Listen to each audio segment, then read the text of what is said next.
Hey guys, what is going on? We are live finally. We had some, as usual, some technical issues and stuff like that. So we're going straight to live. We're skipping the countdown because you guys don't need a countdown. But we will play a little intro for you, right? Charlie, you want to hit it? You want me to grab it? Oh, you do it. Okay, I'm gonna actually play yours since you are my guest here, or vice versa. Let's do it. And vice versa. Overtime.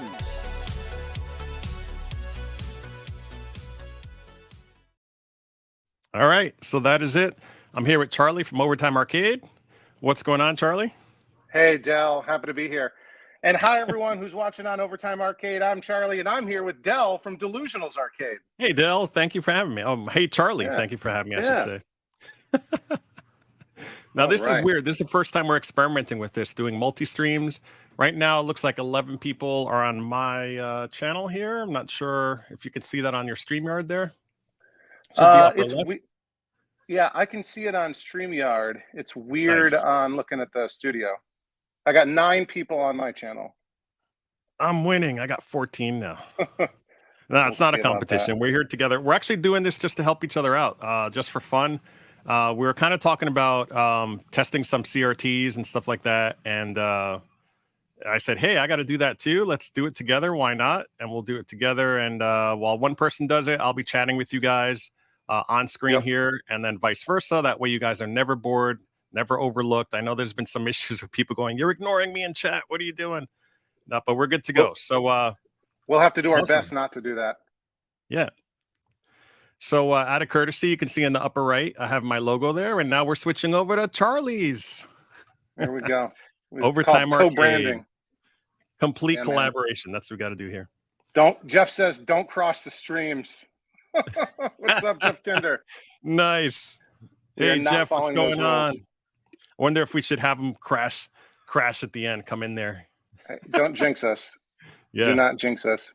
And I was mad dash. I'm sure you were nervous because like even 2 minutes before the stream was supposed to start, I hadn't jumped on yet because I've been working on a little surprise, something that for people here who are watching live, they'll get to see a sneak preview of what's coming on my next video here. So I don't know if there's something anyone who's been watching this series about my Irish kangaroo might notice some very important missing piece that has been found and added to that. Nice. But we'll talk maybe a little bit more about that later. And certainly if you catch my video coming out this weekend, you will learn all about how I was able to obtain that. Nice. Yeah, I got that's right, Darren. I got it. So what have you been up to otherwise? Work. I mean, work obviously is always crazy. I've got 4 kids, as you know, who keep me, just bouncing all over activities every single day. And then once they go to bed, like now, I get to work on fun stuff. So the kangaroo has been the project I've been working on this week. I think the video that comes out this weekend will be the grand finale. I didn't go crazy, I don't really do like museum quality restorations, but a quick and dirty one, really in good shape, great shape for a garage you were machine. Missing parts. I'm not going to spoil it, but you got some parts from guys, which you'll say in the episode. Which some I thought would be unobtainable. Well known. Yeah, and I've been working on behind me. I got a couple of Gottlieb Qbert machines. This one is probably going to end up being a Qbert, and this one I might turn into a Mad Planets. I'm not sure. And lots of other projects behind me. You're not sure? Come on, there should be no doubt. Mad Planets. Well, I mean, I have been putting together the pieces. I've got the joystick, the flight stick for Mad Planets. So I think that's what I'm going to do. But and you've got some things going on there too in your basement arcade, right? Yeah. So what have I been working on now? By the way, I'm putting on the banner on the bottom. You could remove that banner too, I think, Charlie. So we don't want Jeff getting too much publicity here. He already has his own channel. Too much love. What would Jeff Kinder do? But I put just on the bottom a couple of new videos. Yeah. If you have a question in chat, just put a Q in front of it. Just makes us easier to find it. And then we actually put it in a separate folder and we're able to display them on the screen and talk about it. So if you have any questions, either now or later, it doesn't have to be related to what we're talking about now. Could be something from the past or future, whatever. Just put a Q in front of it and make it a lot easier for us to track it down.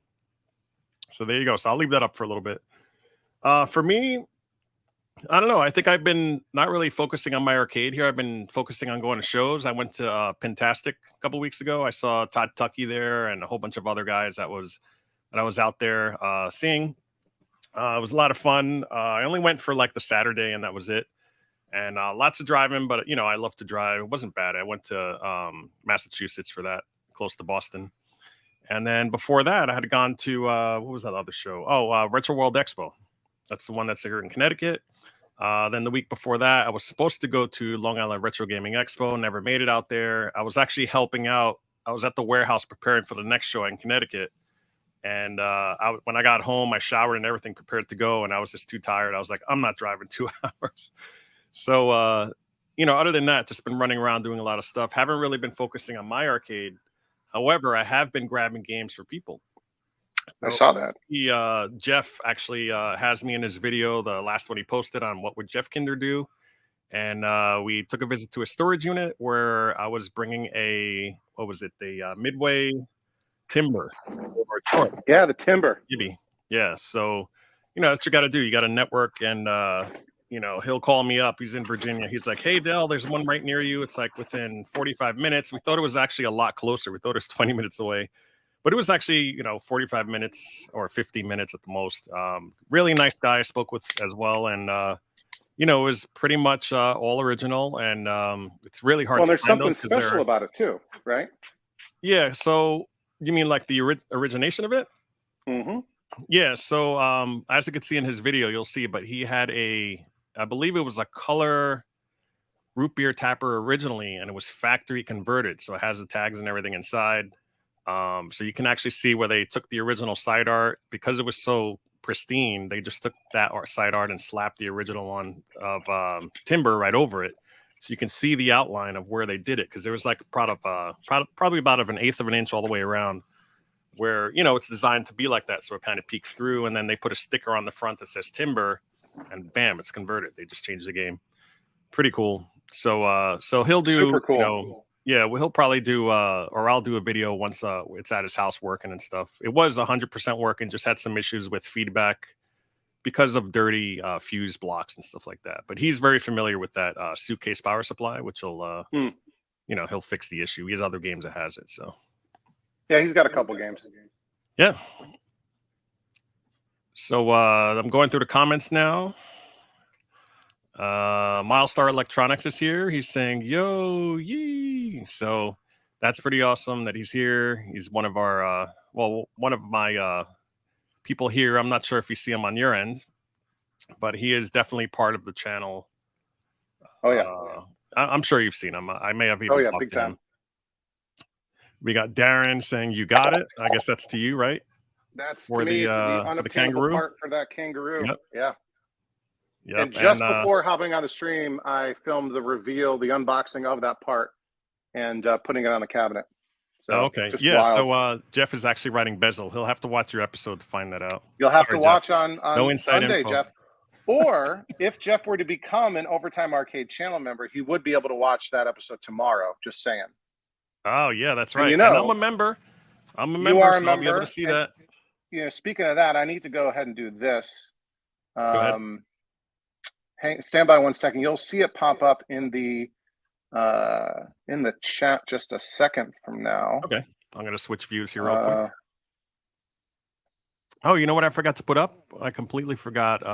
Here, let me go back to this other brand here. Yeah, look at that. Oh, look, Del, you just got a new member on your channel. Oh, that's pretty cool. Nice. Look at that. Look at that. Some bozo named Overtime Arcade just joined your channel. Just joined. It's funny because he wanted to test that feature. I did, yeah.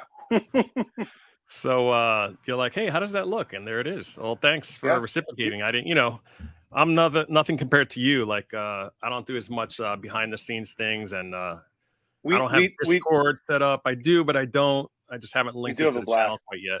Yeah, we've got that private members only Discord, and you're a member, so you get to see all this stuff. We've got a pretty active group. I know we've got some folks here, like Russ is here, Random Pixelated, Billy Bob. Oh, I just had a boo-boo on the air. Go ahead. Nobody saw that. I'm deleting it now. Thanks, Jeff. I had Jeff's name up there. from last time. Um, yeah, and so we've got that private members only Discord. We're constantly, chatting, talking about deals that we're seeing, things that we're working on. It's really, really great time. We do monthly members only live streams. So something like this, where I'll be playing games or talking or working on stuff, fixing stuff live. That's a lot of fun. And I think one of the biggest things is channel members get early access to all my videos, so they get to watch them sometimes multiple days early, but at least usually 24 hours before the public release. So it's only Nice. $1.99 a month, which is, as you know, Del, only 7 cents a day. As Sally Struthers would say. Exactly. We've got to save these poor arcade machines. And that's an old that goes back what, from the 80s, 90s, those like PSAs, right? So look, prices haven't even gone up to join your channel there. I'm surprised nobody has found the video. That's basically a shot-for-shot remake of one of those old commercials, right? I just change, instead of a starving child, I say, that we need nourishing food. I say, we need a new cap kit for this starving chassis. Nice. So what's your setup there? I saw you changed camera angles there, and you had this. Yep. So for me, I just got a regular Phillips screwdriver. I have a nut driver just in case. By the way, when you see a little pause, it's just he's changing camera angles. There you go. Yeah, not frozen. So here's a lot of people would be like the wide view. I've got my screwdriver ready. I've got my multimeter ready. I've actually got 5 TVs that we can test out, plus an extra random tube that I found that we can at least sort of see what it would be used for. So I've got 3 19-inch consumer, obviously CRT televisions. I've got 1 25-inch, and I've actually got a 13-inch too. And that 13-inch came from my parents' house. So my brother and I recently moved our parents out of their home into more of a retirement facility. And we took a bunch of stuff, and I grabbed the 13-inch color TV that had been in my parents' kitchen for 25 years.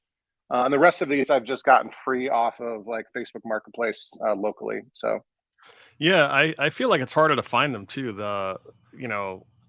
People are they're asking $100 for tubes, which I think is ridiculous. They're just not in tune with what's going on. I guess they're just checking eBay, and eBay, there's a lot of buy it now, which nobody's buying. They have them sold for $200 or $300 or whatever. Hey, thanks a lot, Jerry. Yeah, Jerry is another one of my channel members, and probably the most generous guy I've ever seen. I've met Jerry in person. He runs a pizza restaurant just outside of Philly. I stopped there. Actually, that weekend that I came up and saw you, I stopped at his place, popped in, grabbed a couple slices, chatted for a little bit. Jerry, I've chatted with him in your awesome Discord. Guy. Yeah, in your Discord for the membership. I've talked to him.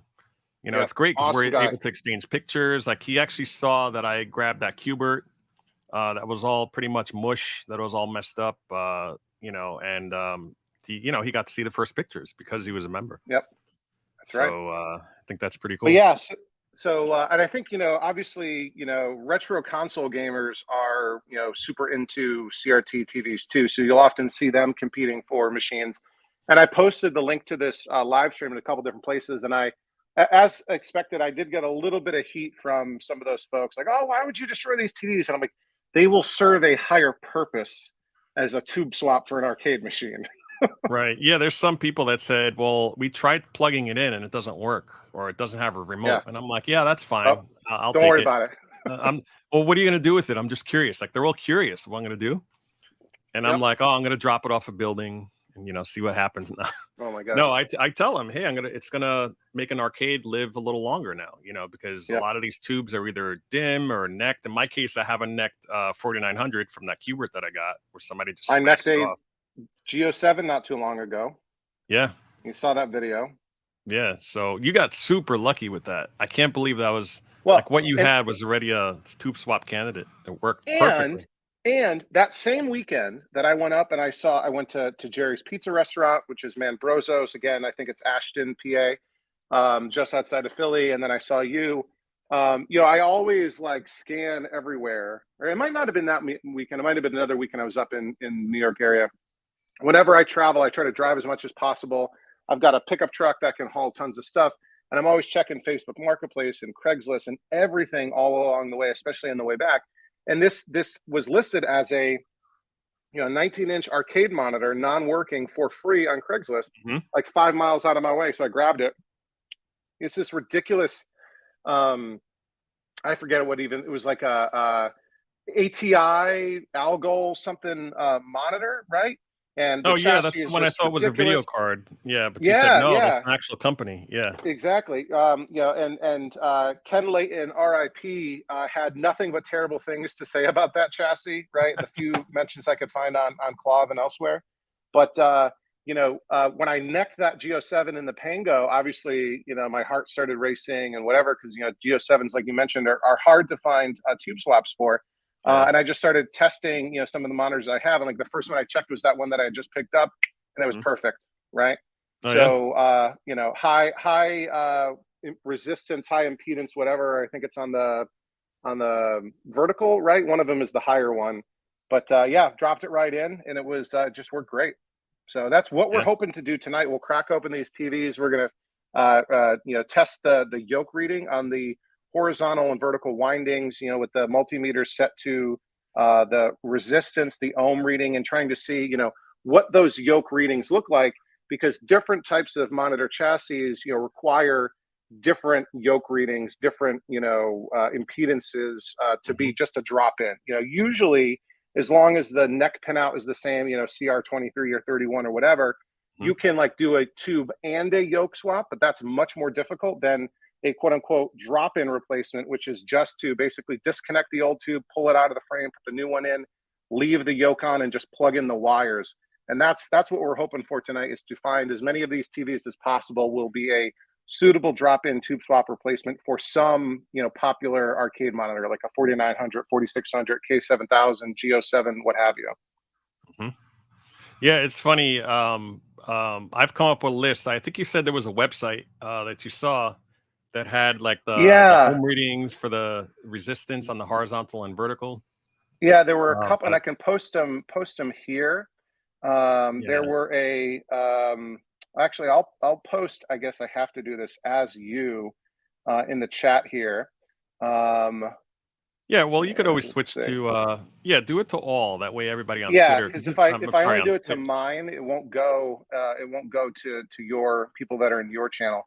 So here's a couple of links to the arcade controls forum. So somewhat similar to Clav or the Build Your Own Arcade controls, right? Or this is the BYOAC, is it? Yeah, it is the Yeah. BYOAC forums. So there's a couple different threads here. One from Kevin Mullins, and one actually again from Ken Layton, RIP, with more than just the common stuff. So Ken's got like for the Sharp red tent monitors, and the 20EZ, and like a 7600 and some Cortex, right? Or the weird Atari Disco monitor.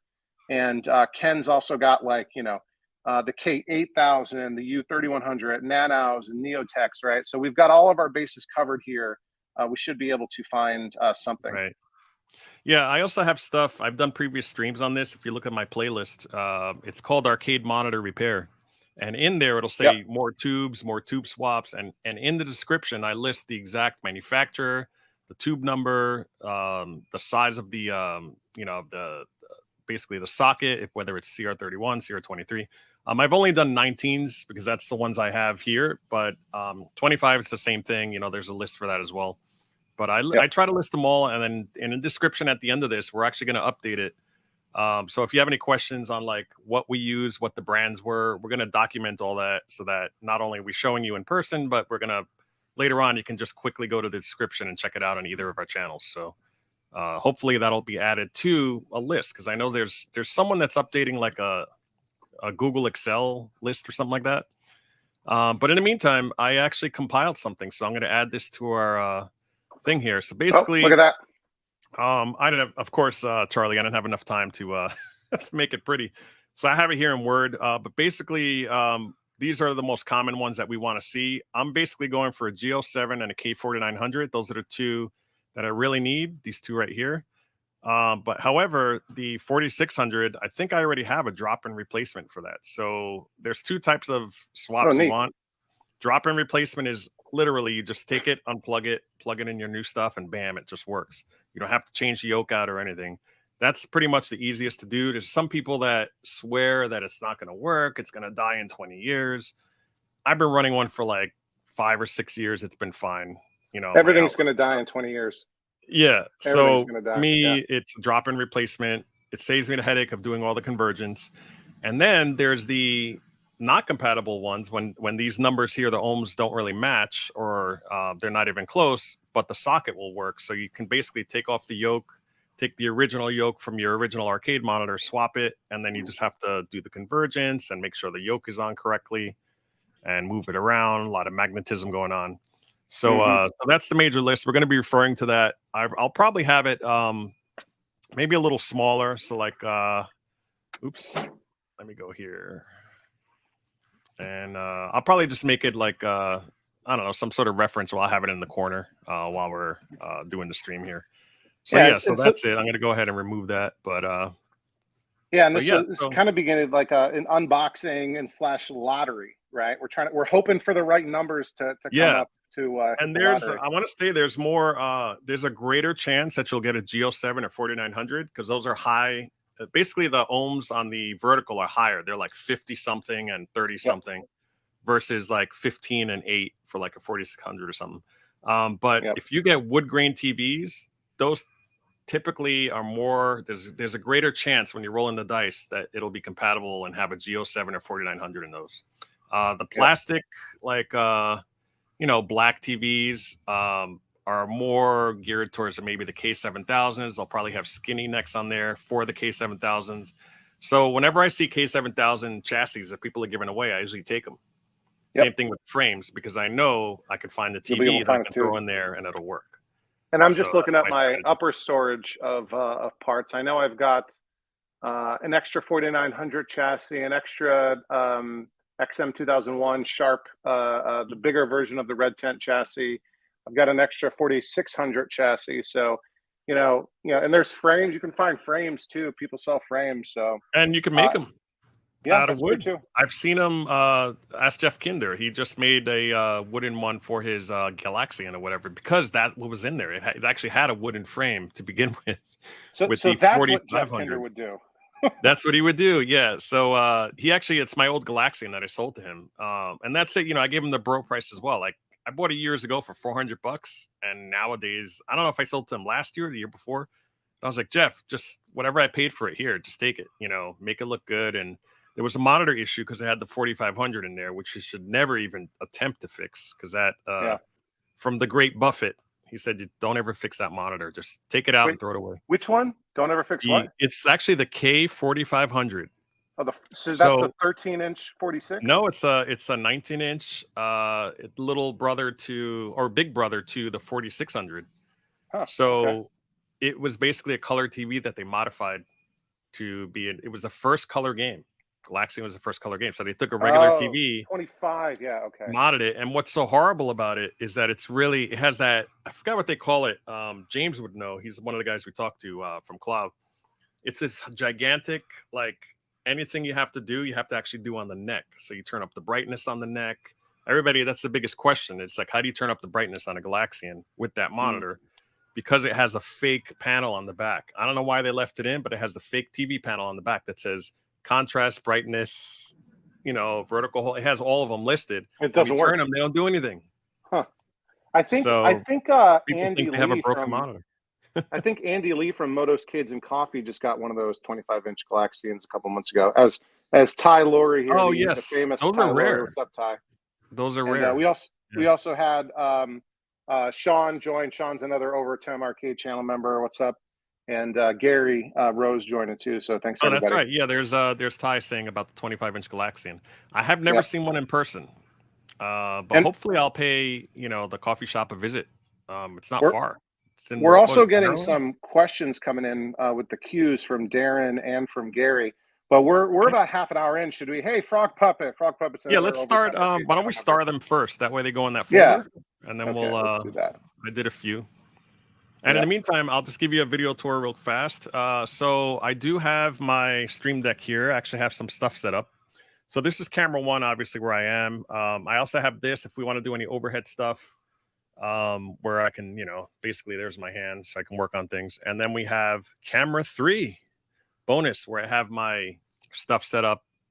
I have it actually on one of those Lazy Susans, so I can kind of rotate it around Oh, that's cool. And it's actually the same one that that Mike from Amateur Arcade Repair monitored. I Yeah, forgot the name of his channel. Mike He actually Jensen. uses it. Yeah, Yeah, Mike Mike's Jensen has it. Amateur Arcade Um, Monitor Repair. yeah, I gifted him that thing you see underneath. So actually, when we do close-ups, it'll look like it's Mike working on a monitor, but it's really me. So, but he did a tube swap video as well for some 25s. That was pretty cool. That's So, awesome. so yeah, so I'll do stuff like that. I'll do some, camera trickery and stuff to like have this, while I'm on. I can kind of do, well, you can't really see it at this angle. I'd have to make myself, I think, full screen. I have to double check. Yeah, so it's actually being cut off. That's hilarious. I'll go back to this and you'll see it there. See how it's in the corner? Yeah, I can do that. I can reverse it so I'm small and we see what I'm doing. So, all kinds of neat things to do, but for now I'm just going to go back to this view here. Cool, but yeah, the 25-inch Galaxian is pretty awesome. Yeah. What else do we have here? Anybody else joining now? Oh, Brian's here. Yeah, and Brian's just asking where to find Overtime Arcade. I'm getting them the link, popping that right in here. The link is also in our descriptions, so we put each other's links in there for our channel. So if you guys want to see that, you can always go there. I'm not on Twitch. I am on YouTube, Brian. Thanks for asking. And we got Troy from Troy's Restorations here. Del, you and I were just talking about Troy last night and how prolific he is with his videos. His releasing like 4 or 5 videos a week, sometimes multiple times a day. Just he's a machine. Awesome guy too. He's helped me out with a bunch of stuff as well. Yeah, and they're quality videos. We love everything. We love everything he's doing on the channel. I was kind of heartbroken when he said, "Oh, I'm going to stop posting," and I was like, "No!" But what he meant was he's having a separate channel for all kinds of renovations, which I'm curious to see as well. So I can't wait to see that. Yeah, he does cars and like houses too. Yeah, if Troy, if you ever need anything, let me know. I'm sure all of us feel the same. Like we're all a tightly knit community here, so try to help each other out. That's how Charlie and I met, honestly. We met online. It wasn't online dating, but we met online. And now here we are. We met at Jeff's party in person, and the rest is history. Now we're friends, so it's cool. That's right, man. All right, so who wants to start? Crack. Why don't you get going with that, and I'll start drinking my beer. Yeah, I have a beer here that my other half got me, so I'm gonna take a swig. Right. Why don't we start with this Admiral? That's right next to me. It's a 19-inch Admiral. Production May '93, so this is probably more of a potential K7000 replacement. And our model number for those paying attention at home is JSA 12677. So it's weird that it doesn't say 19 anywhere in that model number. That they usually have the tube size as part of the model number. Let me see if I can come in a little bit closer with my camera. Trying to make it. I'm just playing with layouts right now. Just trying to see if I can get you full screen with me in there, and I don't know if it's possible. Yeah, I think I don't really have the ability to this control. One here is probably the best. Yeah. Okay. How's that? That looks pretty good, right? Yeah, it looks good. Okay. So I see that you have like a moving blanket, or you could always use a towel, but most of the time the easiest way to open it is just to put it face down. But you have to have something under there because you don't want to scratch up your glass. Even on a rug, it might be something. So you want something soft there. And let's see if I can find. There's one right here. I'm gonna start going to the comments in the meantime. Looks like we got random pixelated Billy Bob. He said, "What's up?" Troy's Restorations, like we said, is saying, "What's up, guys?" CC Games, what's going on? There's Kevin. Kevin is on, I believe, Video Game Outsiders. He goes there as the game store guy. He has his own podcast on the network too. Yeah, and he's he has a business in Ohio, which I plan to visit one of these days. He keeps asking me to come out there, but I did fix a monitor for him. He mailed it to me, and I mailed it to him. So that's probably I didn't know that. Closest he got to having me touch something that he's touched too. I know he's also been on the John Show too sometimes. Oh yeah. Yeah, as a guest. As has Ty. I think Ty's been a guest host on the John Show. What is it doing here? Some more shout outs. Sean Crew SH. Hey, I can't pronounce your last name or your handle, but it's Sean. We'll say it's Sean. He has like a space avatar there. And then I'm going to go ahead and get more comments here. I'm just highlighting again. If you want to do anything here, put a Q in front of it for questions in chat, and we'll see if we can get to answer it. Honestly, Charlie, I think this is going to be a home run. I could tell already. You think so? Something's like only because stuck. It's great. I could feel it already. Like you're working on something. I'm fielding the chat. Then we can swap, and it's just so fun and interactive for everybody. Nobody gets bored. Yeah, they'd be bored if in front of it. Had to see me struggling with these screws. There we go. All right. Get this out of the way. That's going to fall. If you guys are just joining up, this is Charlie from Overtime Arcade. He's actually on my channel here, and we also have a simul stream going on Twitch. It's Dels_Arcade. That's DELS_Arcade. That's kind of more of an experiment over there on Twitch, but if you like that platform better, feel free to go there. I'm a free user there. I'm not getting paid over there at all, so there's no, it's kind of boring compared to here where you can send super chats and stuff. And then we're also simulcasting at Charlie's channel at Overtime Arcade. So it's at Overtime Arcade, and you'll find it right there on YouTube. There's also links in the description to both. That's right.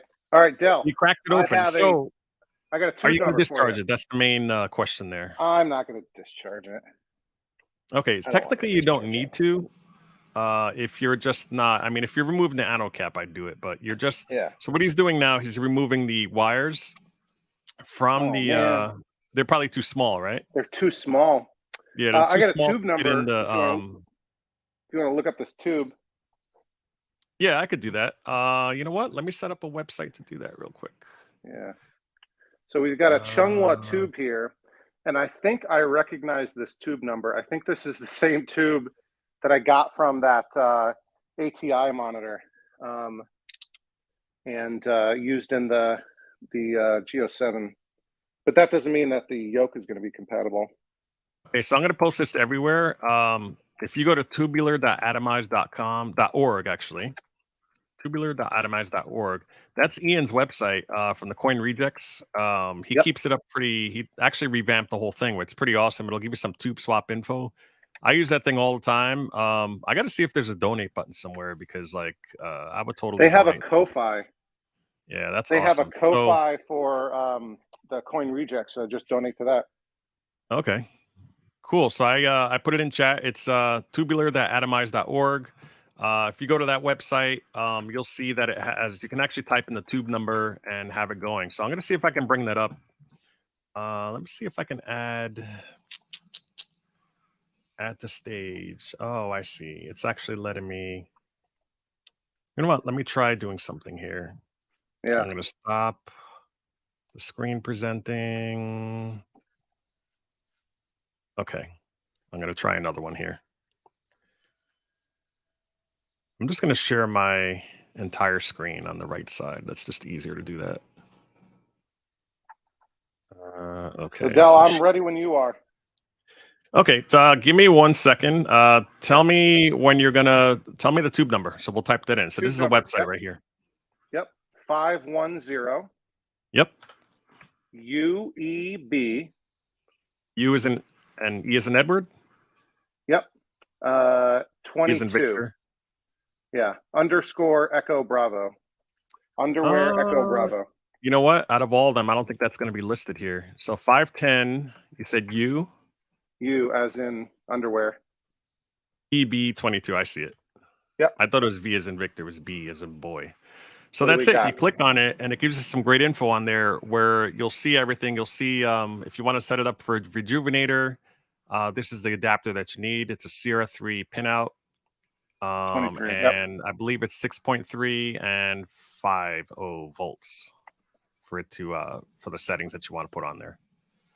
Awesome. Anyway, so yeah, Sierra 23 is what we got. So I don't know if you want to take I usually take a piece of blue painter's tape. And I'll just write it on there. I'll put horizontal, vertical. I'll put the model number. No, well, the model you don't need. It's on the outside. I just write if it's a CR23 or 31. So this Sierra 23, if we go back to our, let me see if I can have it here. It should pop up if I do this. There we go. Yeah, so this looks like the Sierra 23 are compatible with the G07, 4900, 4600, and 20EZ. The K7000 is a skinny neck, which is Sierra 31. The Sierra 23 are the fat neck ones. So, so far we're doing good. The Sierra 23, that's pretty awesome. That it might work with one of these rare and harder to find swaps. And I got readings for you here. So first with the horizontal, we're looking at 2.4 ohms on the horizontal. So I'm gonna write that down. So 2.4, that could be any of them. It'll work with any of them. Horizontal. Okay. What else? And then on the vertical, drum roll. We've got all over the place. 13.5. That might be a problem. It's way off. It can't. So you can't do it on a G07 or 4900 for sure. That's too far off because that's 52 and 37. 20EZ, same deal. It's too far off, but you might be able to get away with a K4600. It may actually be wider. And go off the screen, but then you have to just change the width cap. Or what about a skinny neck K7000? Well, you can't because it's a CR23, right? Yeah. So skinny neck would be CR31. I mean, fat, so that's out. Fat. That's what I mean. Fat K7000. Do they ever have 19 yeah, inches? I guess you could. Yeah, that would be completely compatible with a fat neck K7000. Those are so rare, though. I have never seen them. Actually, I saw one, but I don't think I have any in my arcade. So I'm gonna write 4600 question mark. Yeah, but I can't vouch for what the readings are on those. Yeah. But I know the skinny ones. I don't know if the yolks are different or not. I'm not sure. Yeah. But that's, you can always that's an older TV you got there. It's not as new. The newer ones are. It says manufacture date May 93 on the box. Oh, nice. Yeah, anything 2000 and above is going to be the CR31. Yep. All right. So I've got my painter's tape there. Yeah, Ty's also saying, we discussed it earlier. He said also you can just swap the yoke. Yep. Well, yeah, but we want it to be a drop-in replacement to begin with. So he's definitely, I mean, that can be used for any of the monitors we just talked about, except for a K7000, unless it's a fat neck. And I'm going to put it back. That's a pretty good tube to have. Yep. All right. I put the yoke wires back on. I'm going to put the case back on. Okay. And we'll be ready to see if I'll put this into cold storage. It's not letting me. All right. I'll take this down for a second. Just somewhere bigger here. There we go. So that's one. Do you want to do the next one, Del? Sure, we could do that. So I'll wait till you're done there. So what he's doing now, you can see on the left-hand side, he has some painter's tape. And that's exactly what I do. I take some painter's tape. I'll write, information that I need to know, so you won't have to open it up because you're going to forget. So obviously the model number on the outside, you don't need to write, but you want to know what it's compatible with. So I'll write stuff like, G07, like, especially if it's a drop-in replacement, I'll write G07 drop-in replacement, put that on the sticker, and I'll notate the ohms, horizontal. So horizontal is the yellow and green, right? And the vertical wires are the typically blue and red. You'll know because the higher value one is the vertical. Usually, I think all the time, horizontal is less ohms than the vertical one. So that's it. You just do that. You don't even technically need to discharge it. I would do it just in case. I'm not going to do it on mine because they've been sitting for years. And I'm pretty confident, but I might just in case. We'll see. Yeah. Do not try this at home. Yeah. To be done only by a trained professional. Yeah, the other thing is, if you do a swap, save the case. Don't throw away the case because they're easier to stack. They'll protect the neck. And then when you actually do the swap, a lot of recycling centers, at least by me, will not take just the tube. They tell you to get, go pound sand because they feel it's too dangerous with the glass. So I'll keep the case like you see there, and then I'll swap my bad tube into that TV and then take the new tube from my stuff, and then it's hilarious because I'm recycling a tube that has like Pac-Man burn-in or something. And I've seen that actually there's someone else doing it in my area because I've actually seen someone dump a TV that had Pac-Man burn-in on it. And I was like, who's doing it?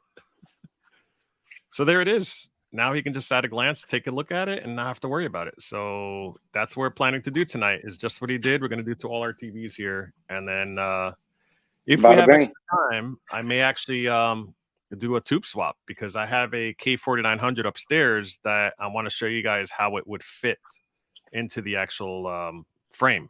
So I'm not going to actually fire it up to do the tube swap. But if I find something compatible, I can literally take the yoke off, slide it onto the new one, and just have it there and then just converge it later.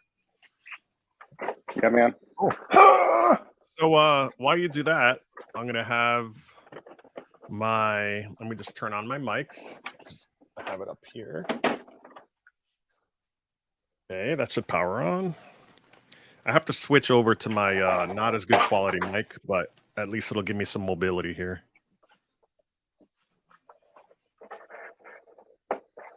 The other thing I wanted to do is switch my headphones. So I might have to jump on my headphones. Give me 1 second.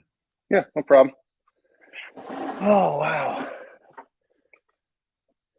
Yeah, it's not connecting. I got to connect it manually. That's a good idea, Ty. So Ty was saying use long knitting needles to get them into your meter or connect them to your meter and like stick, through the vents in the tube. Because sometimes, not with this one, but maybe with the last one, a lot of vents were, had a direct line to the yoke. So I could have potentially done it without even taking the case off. But they need to be very skinny knitting needles.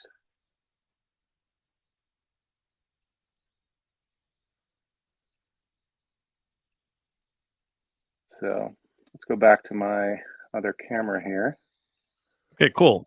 So I just changed it over to have my earphones so that when I'm traveling over there, I can still hear you without yelling. Oh, and we got Jeremiah from Coin Op Corner who's joined now. He does that podcast with me. Yeah. And way too many. Well, welcome. Way too many chats. Welcome to the chat. Catch up, and the stream.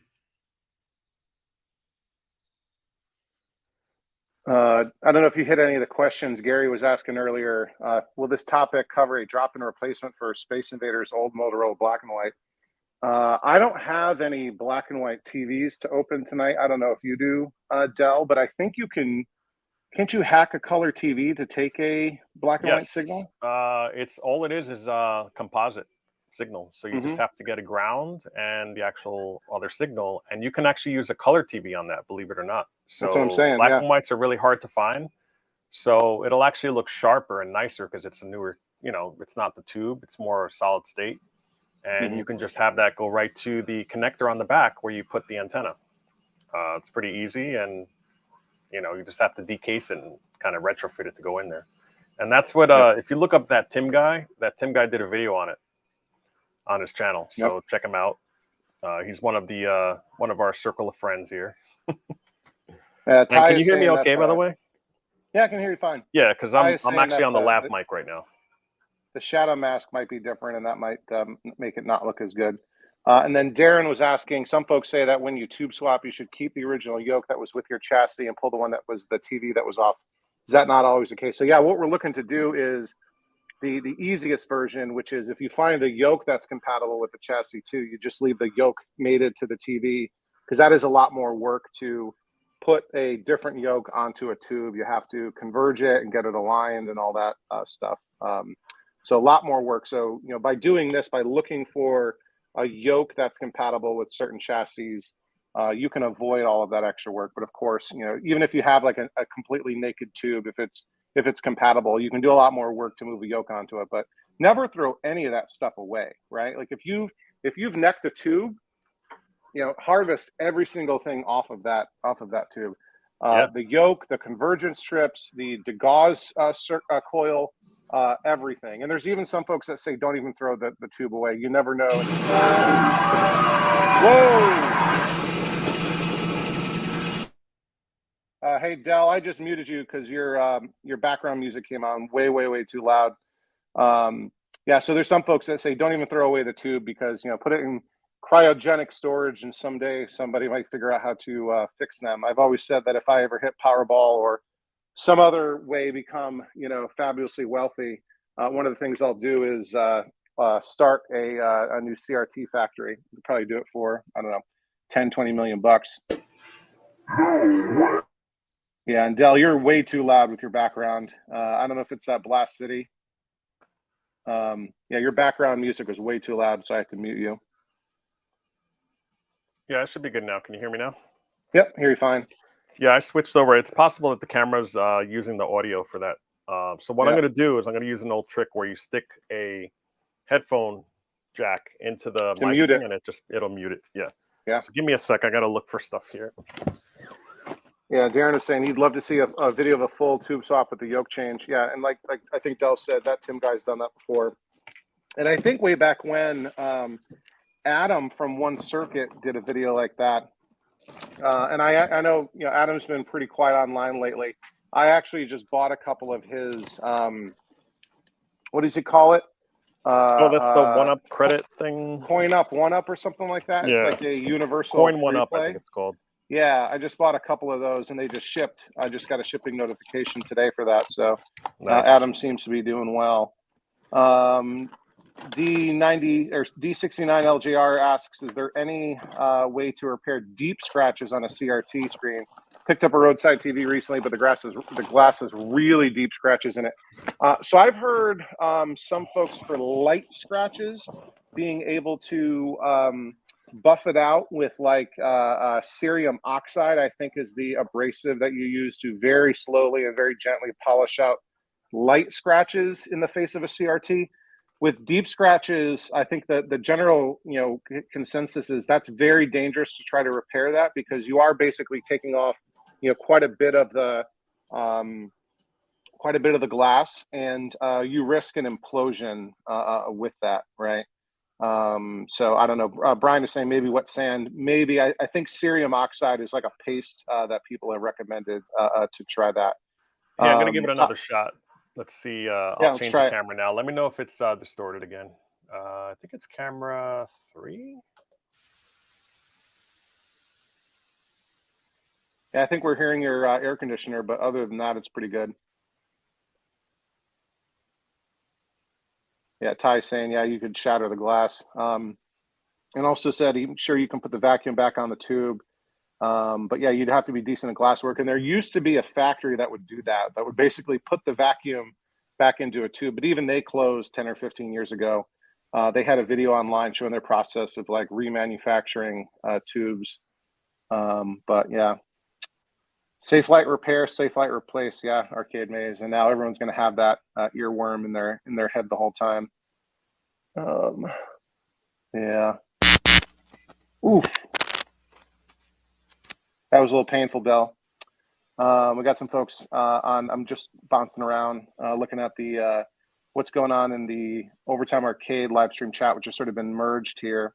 All right, I'll give it another shot, and then I'll take out my earphone. It might be my headphone, like we were experiencing yesterday or 2 days ago when we tried all this out.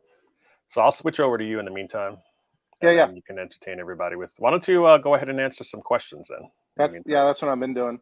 Okay, cool. Billy Bob, one of my channel members, asked, "What about flat screen CRT screens like the Trinitron?" So I think in general, there's something about Trinitrons, I don't know specifically, that makes them generally not good tube swap candidates, at least not the yoke. However, you know, Dell, this is the first time I've done a live stream like this, testing TV yokes. But Dell has done a series of these. He has a playlist on his channel where he just does a bunch of these, tube testing. And he had one where he tested a Trinitron, and it wasn't compatible with any common monitor. And he ended up recycling it. And then somebody commented, not in the live chat, but just watch the video on demand later, commented that that was actually a 100-degree monitor that would have been a tube swap candidate, not the yoke, but a tube replacement for a 6100 or G08 color vector monitor. So unfortunately, Dell didn't know that in time, and sadly recycled that. So one less possible vector tube out there. So yeah, check that. I guess is the takeaway. If you find a Trinitron, there's a chance that the tube might be compatible, but I don't think anyone's really had any luck with the yokes in Sony Trinitrons. Yeah. Another question here from, I thought I saw one. Frog Puppet asks, Dell, does Dell have the GOT Plus with a custom CPO? The OG one looks more basic. Yeah, I think it is a custom CPO on Dell's GOT Plus. I've seen it in person, and we were actually talking about that a little bit. I don't remember where he got it from, if it was this old game or another manufacturer, but yeah. Let's see. Oh, am I missing other questions? Knights of Old asked a while back, what makes a tube able to work with light guns like Duck Hunt for NES where an LCD won't? Are there other tube functions that have been lost? I don't remember. I know I've read about this before, exactly what it was with the light guns. So basically, you know, even calling them light guns is a bit of a misnomer because nothing's coming out of the like NES Zapper, for example, or Nintendo Versus, or you know, Virtua Cop or whatever, although that one might be a different one. Like the traditional light gun actually just has a sensor. It's not emitting anything. It's actually reading something off of the tube. And if ever you blink fast enough, once you pull that trigger, like if you're playing Duck Hunt, the screen will go black and it will just have these little squares where the ducks are. And the light gun is actually looking for those, for that light. So you can like cheat by holding up your, you know, Zapper or Nintendo Versus light gun to like a light bulb. It'll measure, it'll record that as a hit. I don't know if it has something to do with the refresh rate. If someone wants to chime in with that, that an LCD won't do. I know another big thing that you lose with an LCD is the refresh rate. There's almost no way to get, you know, a lag-free experience with LCD because you're basically talking digital versus analog to some degree. Obviously, the curvature of the CRT, you know, changes the experience. You know, scan lines and you know, especially later in, you know, let's say Super Nintendo and later, you know, Genesis and then like even PlayStation. Really, really good pixel artists would incorporate the scan lines into the aesthetic of what was supposed to be there. And a great example of that is like, if you look at Symphony of the Night or even Mortal Kombat pixel art, if you remove the scan lines and just display them without scan lines, they look like garbage, right? The scan lines had been incorporated and where the art was designed to take advantage of the scan lines. So without them, it doesn't look right. So you lose that too. But yeah, and I think there's also something just, you know, nostalgic about having the glow of a CRT that just isn't the same, at least not in my opinion, with an LCD. Ty says on the NES the LCD isn't fast enough, but on other systems uses the trace of the gun to position the gun. Yeah, there's somewhere there's actually like POTS potentiometers in, like, especially these are like fixed mounted guns, so you can move them around, but they're fixed, versus the Nintendo light gun you can just move around however, and it uses the position, the absolute position of the potentiometers to tell where it's pointing. Yeah, and I know you have to, like for my PlayChoice 10, you have to have the screens pretty bright for the gun to see the electrons, especially with like tinted glass over it, which makes that even harder. How's this working, by the way? Is it good? Bad? Is that your Barry Manilow microphone? Yes. Is that the wireless? Really good. Sounds good. Oh, is it really? Yeah, very deep, very rich. Brewed by Fabergé. I should do. Yeah. You know, it's like those movies that go, they were meant to be together. You know. All right, cool. I'm here. Is it working? Can you see me? It's working. Let's do it. Nice. All right. So what I had to do is I changed it over to the different camcorder because I'm using my 1080p one right now. No big deal. So I'm doing the newer set first because I hope to get everybody around to see the good stuff when we do the two wood grains I have here. So good. I can walk around and do stuff. Now I'm just getting something soft here to put down underneath. I'm sure this wouldn't do anything bad, but we're going to do it anyway. So let me take it off. Don't drop it. No, I'll try not to. and then put this face down. And then you look at it, it actually moves around on the Lazy Susan there. Look at that. All right. All right, let's crack that puppy open. So now it's my turn. I've got, Ooh, that's loud. So I tried lowering Mars Matrix over here on the candy cab. Yeah. Oh man, this is really in there. Your gain's a little high on your mic. I'm going to turn it down just a tad for folks. There, I turned the gain down on your mic on my end, so you should be fine. You're good. You're good. I can control that on my side. All right, so I've got tubular open. I'm ready for a tube number from Dell. I'm going back and I'm starring questions. YouTube Punk asks, where's the best place to submit questions? Twitch, Dell's, or Charlie's channel. I'm not sure if the Twitch questions are showing up here, but I know both any questions you ask on my channel or Dell's channel get routed to, we're using StreamYard to run the stream, so we'll see it there. I'm not 100% sure on Twitch, although I think if you ask a question on Twitch, it'll show up. It'll show up here too. All right. Okay, let's get cracking. Hey, Encore's Arcade, awesome guy there too. We were talking about cars a little bit before with Troy, and Encore is also a Ford Mustang aficionado. So yeah, I think I'm all caught up there. Free advertising for Jeremiah. Yeah, Coin Op Corner. Again, Jeremiah from Coin Op Corner does my podcast with me, along with Kay from Prime Arcade and Liam from Retrobotics. It's called the Coin Jam Podcast. Usually the last weekend of each month, we'll do a live stream and then release the audio version on all podcast platforms. Jeremiah just released, excuse me, another video. So he does all Coin Op, not just arcade video games, not just pinball. He'll do, he's got claw machines, other redemption games, and even vending machines. Like he's done a cigarette, vending machine before. His most recent episode was on gumball machines. So he did a bunch of gumball machines, and it's probably the most wholesome thing that you will see all year if you watch that video all the way to the end. So yeah, some free advertising for Jeremiah there. All right, so I am back. For some reason, my headphone died. I don't know why. No. So I'm going to try doing this blind, but I can't hear you through my normal speakers either. So just double check. Okay. Everybody in chat, can you hear me talking? And if you can, great. I can hear you. Check if you can hear Charlie. Yeah, I can hear. Hopefully you can hear both of us. I can hear myself and I can hear Dell.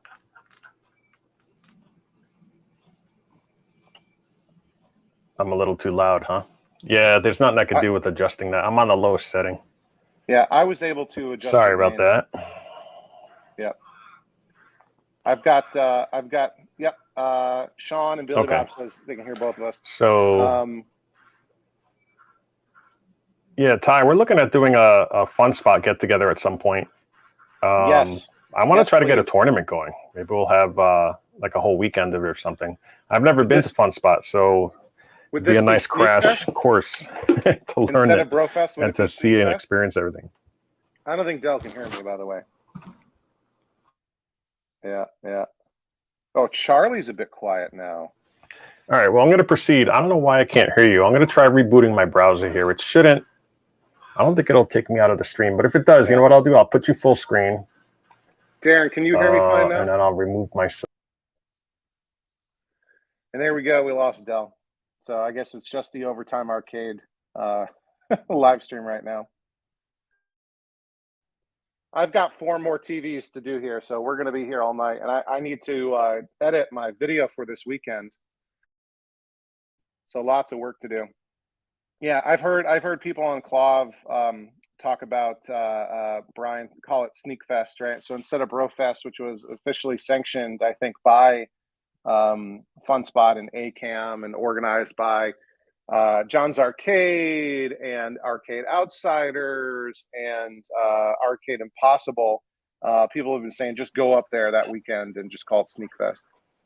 Cool. That worked, by the way. You should be able to hear me, right? Yeah, I can hear you. Yeah. I just restarted my browser. It just had a hiccup. So cool. All right. So I'm going to start. I'm still back over here. So quiet. Did you mess with the levels on your end, Dell? And I did not. Interesting. I sound quiet, you said? No, Darren is saying I sound quiet. We could raise that pretty easily using the software right here. So I'll do it right now. So it looks like I can go to your levels, edit mic settings, and I can set his to be a little higher. Test, test, test. How do I sound? Well, Brian says levels are fine, so should be good. Oh, but Sean is saying do I just need to talk louder and my neighbors will start getting angry? All right, I raised it a little bit. How's that? How about now? Can you guys hear me? Let me see. Where's my... Oh, my input volume is way down for some reason. How about now? Oh, that should be good. Yeah, if it's too loud, I can lower you in the software because I'm doing it on my end. Like I just changed my OS settings because they were way down. I'm quieter now. Oh, so I'm quieter now? That's fine. If we could always change it on the fly. I can have the adjustment right here. Sean says keep messing with the levels. I'm going to sit down and I'm going to take see if we can hear me eating my pizza here. And would you guys believe that Dell and I spent 4 hours on a call on Friday, 9 a.m. to 1 a.m. to work out all the technical malfunctions, and here we are. We're an hour in and just starting to do second TV. Yeah, Dell, you are still pretty loud, I say. So all good. Don't ask me how I got that off. I somehow got the screw off, and it was a hex screw, and I used a Phillips. Let me just walk over and get my adapter here. All right, so it sounds like I'm better now. So cool. Here it is. I got it. Dell. Oh, that's loud. This is a mother of all bits right here. Yeah. When you use your screwdriver, Dell, you're really loud, but your talking is good. Oh, really? Okay. Yeah.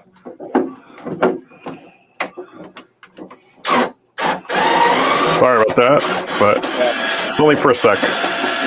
It's probably because you're holding the screwdriver right next to your lapel mic. Oh, it could be. By the way, I was looking for my Dell's Arcade T-shirt, but it must be in the laundry. So I'm wearing a Pacific Pinball Museum T-shirt here from Alameda, California, which is where they keep the nuclear vessels. Yeah, I'll go away like this. Yeah, it's still loud. It's fine. I only got a few. Needs to go way up. All right. Yeah, that's Knights of Old. That's almost max for me. Max. Oh, there's 2 up here. Hopefully that's better.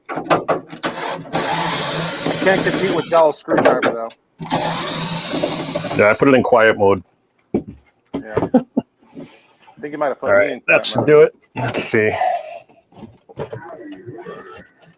So I'm trying to get them out without losing them because they fall right out. Come on, come out. How do you use a screwdriver? So yeah, this bit, there's a big history with this. I had I want to say 4900 or 4600, but I couldn't get the screwdriver in the side. There's only 2 screws, but you can't fit a screwdriver in there. So I have to buy this bit. And I thought it was just for that one purpose. I've used this thing like hundreds of times and so many things that it's pretty crazy. Yeah, let me put this over here. Yeah, having a very long screwdriver is important sometimes.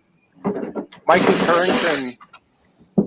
Currington says he's supposed to be in bed but just wanted to pop in and see a live Dell stream again. So Mikey, you can watch this live stream in bed. Yeah. Having anything long is good, I guess. Oh my gosh. Children's channel. You can't say that. Family channel. All right, so it came off. Okay, cool. So I'm going to put it back down. There you go. So hopefully you can see me. I'm trying not to let me turn this a little bit. There we go. So the model number on this one looks like it is F as in Frank 19281. It's an RCA. And that's the first clue. When you're looking at stuff in the dump or whoever's giving it to you, always ask them for the model number because this has the 19 in it. If it says F20281, for example, that's no good. 20-inch will not work. Although, because you can't find 20s, I'm going to start trying to grab 20s. Sorry, if you can't find 19s nowadays, you'll take what you can get. And I would take a 20 and try to shoehorn it in there. But usually they don't fit. Absolutely. And Dell, you just got a $5 super chat from Mikey Currington saying that these funds are Mikey's a legend. Screwdriver silencer. Yeah, Mikey's a legend that we all know. Love that guy. Now let me go ahead and look at my tools.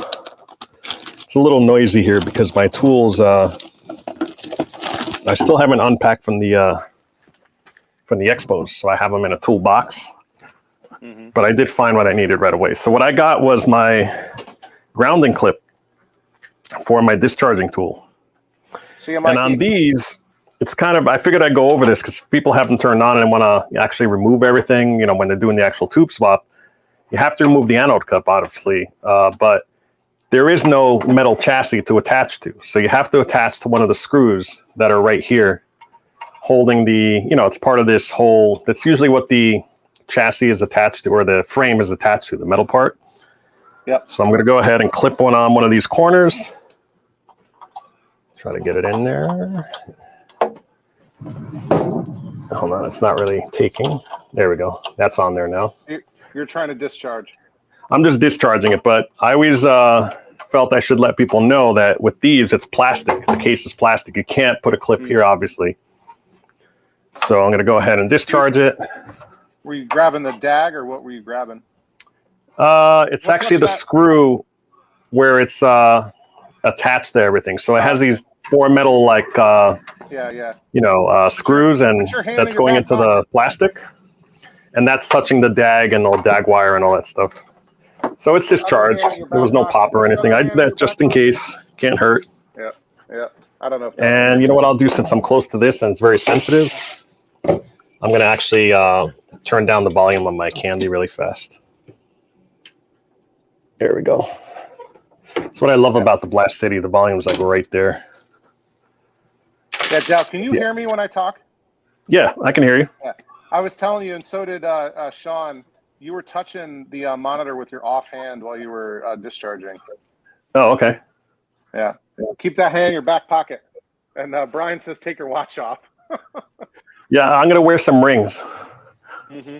Thumb rings especially. Those work the best to kill yourself. Parody, this was like 2 years ago now, that Arcade Jason did.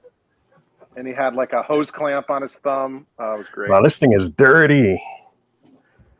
Just trying to think. So what I'm looking for is what's coming out of the yoke. You can actually test on the yoke itself. This yoke's weird. It has these plugs. Give me a tube number. Oh, okay. This one looks like it'll be compatible. It's definitely a 19. It's Alpha 48. Yep. So those are usually the ones you want. A48. So it's Alpha 48, then Alpha Alpha Bravo 13 X02. Got it. All right, and we're looking at a looks like a Sierra 23 to me. Yeah, this is a interesting. This one does have a tubular entry, but it doesn't have like what do you call it?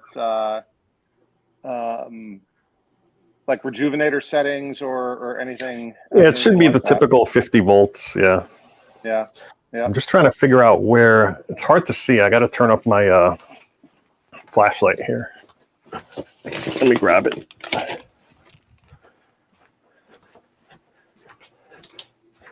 All right.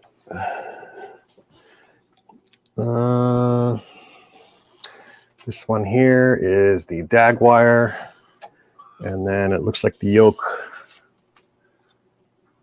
Is it those?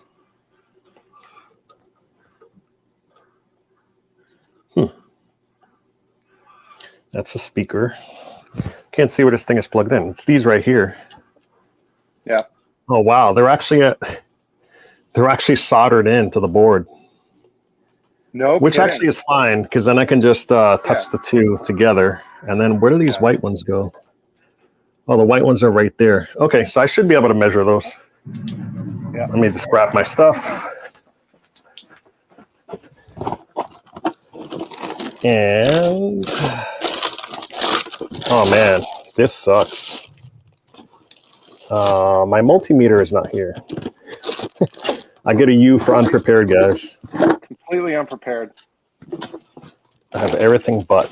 I wonder if I placed it over here instead. Thanks, Troy. Thanks for watching. Troy's going to go play Golden Tee. All right. I have a backup somewhere. Also, while you guys are watching, make sure you hit the like button on one or both of these streams. Make sure if you're subscribed to my channel but not to Dell to subscribe to his, vice versa.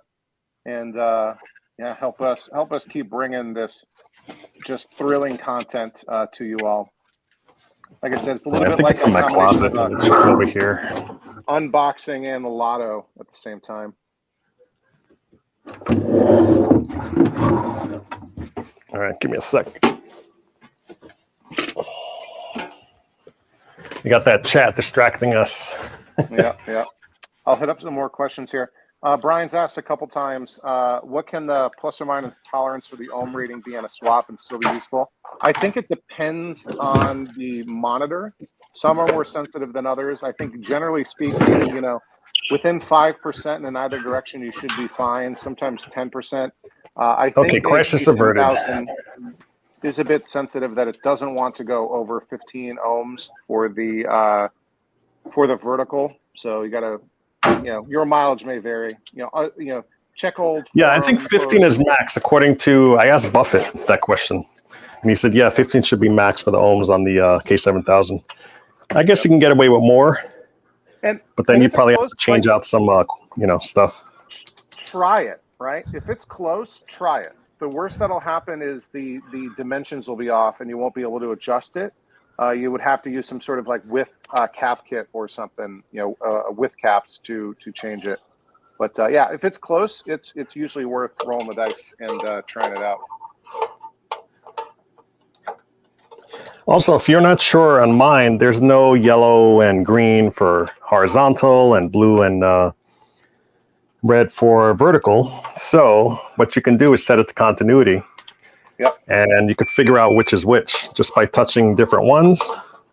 If it beeps, that means it's in the loop and you have the correct ones there. So I'm trying to do that now. All right, that's one. So now I'm going to go to ohm setting. What do you got? There we go. Drum roll. It's hard to get to these pieces here. I have exactly 4.0. 4.0. Okay. And we said it was CR23, right? Yeah, it looks like a fat neck to me. And then the other one is a little harder to get to, so I don't know if I'm going to be able to. So I'm going to get the black and white. Sometimes when you can't get in the connectors, you can actually just trace it back to here. So, oh, it's super easy. Check this out. I can just unplug it from up here and test them here. So again, I'm going to do continuity. Just make sure I'm doing the right ones. Yep, that's a loop. If you do this and another one, you won't get continuity. Yeah. Yep. That's how you can tell which pair they are, horizontal or vertical. All right. This one. Can you guys still hear me fine? It's 12 even. 12. So 4.0 and 12.0. So I got similar to what you got. Yeah, looking at some cheat sheets here. Let me get a marker real quick. Yeah, 4.0 and 12 is what we got on that. So that's interesting. That is CR23. It might be a fat neck K7000 like you were saying too before. Yeah. 4 and 12. Oh, you don't have your cheat sheet up anymore. Oh, Ty, the chainsaw is right over on the lower shelf of my workbench where it always is. Yeah, if we run into any difficulties, I've got my chainsaw at the ready, gas stuff and ready to go. I've got my plumber's torch. It's technically not a cutting torch. It'll probably be more melting through stuff, and various other sundry destructive tools ready to go. Brian says my audio level's fine, so that's good. I think we got it figured out now. Thanks, Sean. Yep, Sean confirmed. So I'm writing the tube number here. You don't have to, but I'm doing it anyway. Yeah. What's I actually have a chair, so I won't get cut off there. Do you have that? Do you have that Google Doc? Then what? Did you have that Google Doc that had the your cheat sheet for? So I'm looking at the. Oh yeah, let me pop that up for you guys. Yeah. So yeah, I'll put it here so that way you can pop it up when you need to. Yeah. It should be. I can't remember where you sent that to me. No, I don't think I sent that at all. I just set it as a window. Oh, you just showed it. So it should be here. Okay, you can go ahead and put that in. When you do, it should move it over. There you go. Yep. Interesting. So 4.0 and 12.0, that's probably in the K7000 ballpark, but a CR23 instead of a 31. So yeah. Ty's asking if we're going to hook up any of these to a chassis. Dell might do that. I think Dell is going to try. I'm not going to do the chassis part to power it up, even though I have a B&K ISO I could hook it up to and stuff. I'm not doing that today. I'm doing that probably for another stream because I don't have any chassis that are out here that are working. I still have to cap a few. I have a couple untested ones that I got. So I want it like a chassis that's perfect. So like if there's a weird distortion or something, I can't say, well, it's because the chassis is not repaired. I want to be able to be like, oh yeah, that tube is not compatible. Yeah. So horizontal, what did I say? Was 4 even? Horizontal, I thought you said, yeah, it was 12 and vertical is 4. No, vertical is 12. Vertical is always bigger. 12. Yeah. Okay. So 12. So what I'm going to do is I just take that. So maybe a fat neck K7000? Yeah, I could turn this off too. Yeah, it could be. And you know what? I might actually have a fat neck K7000. I'm pretty sure there's a K7000 and a vertical frame in my Arkanoid, but I've never capped it because I never needed to because it's looked perfect. But I want to do some maintenance on that monitor. And if I do, you know, I want to make sure that it's not a CR31. It could be CR23. So there it is. I just put it there. Bam, never have to open it up. Put it in the pile of CRTs under my stairs here in the arcade and forget about it for years until I need it. All right. I'm going to do another one real quick to have everything working. Oh, you're going to do second monitor? Then, okay, cool. I'm going to use this to protect it here. It doesn't always go on when you want it. Oh, you know what? I forgot to plug this back in. Not that I'm going to use it, but and I'm happy to say my Kangaroo is looking good. It's got a degauss issue in the corner that I'm going to have to hit. I already did it before, but it's coming back. But yeah, this bezel looks awesome. Awesome. Needs to be clean, but it looks awesome. I mean, you could tell the story about not who gave it to you, but where it was hanging in someone's arcade for how many years now? 15 years. Oh, I can't coin up. And then you just put it out that you needed one, and they said, "Hey, I'll take it down. You can have it." That was really nice of them. People, they'll hear all about it on my my video this weekend. But you know, so nobody reproduces this thing. The closest would be Ollie. Well, it's Irish, the Irish version, right? It's the Irish version of the Atari Kangaroo, and the Irish version uses a single piece of glass for the bezel and the marquee. They're not two separate art pieces. It's one single piece. Gravatar was like that. Dig Dug was like that for the Irish cabs built by Atari Ireland. Arcade Art Shop, Ollie, over in the UK, he reproduces these pieces for Gravatar and Dig Dug, but nobody has a high-res scan of the Kangaroo artwork. And so, you know, I'd asked around a couple different places, you know, people that I knew had owned them in the past or whatever, and it was just coming up dry. I had a lead from one of my channel members, Arctic Arcade, who lives in Norway. He had a buddy that had one. He was trying to get him to scan the artwork, but it hadn't happened yet.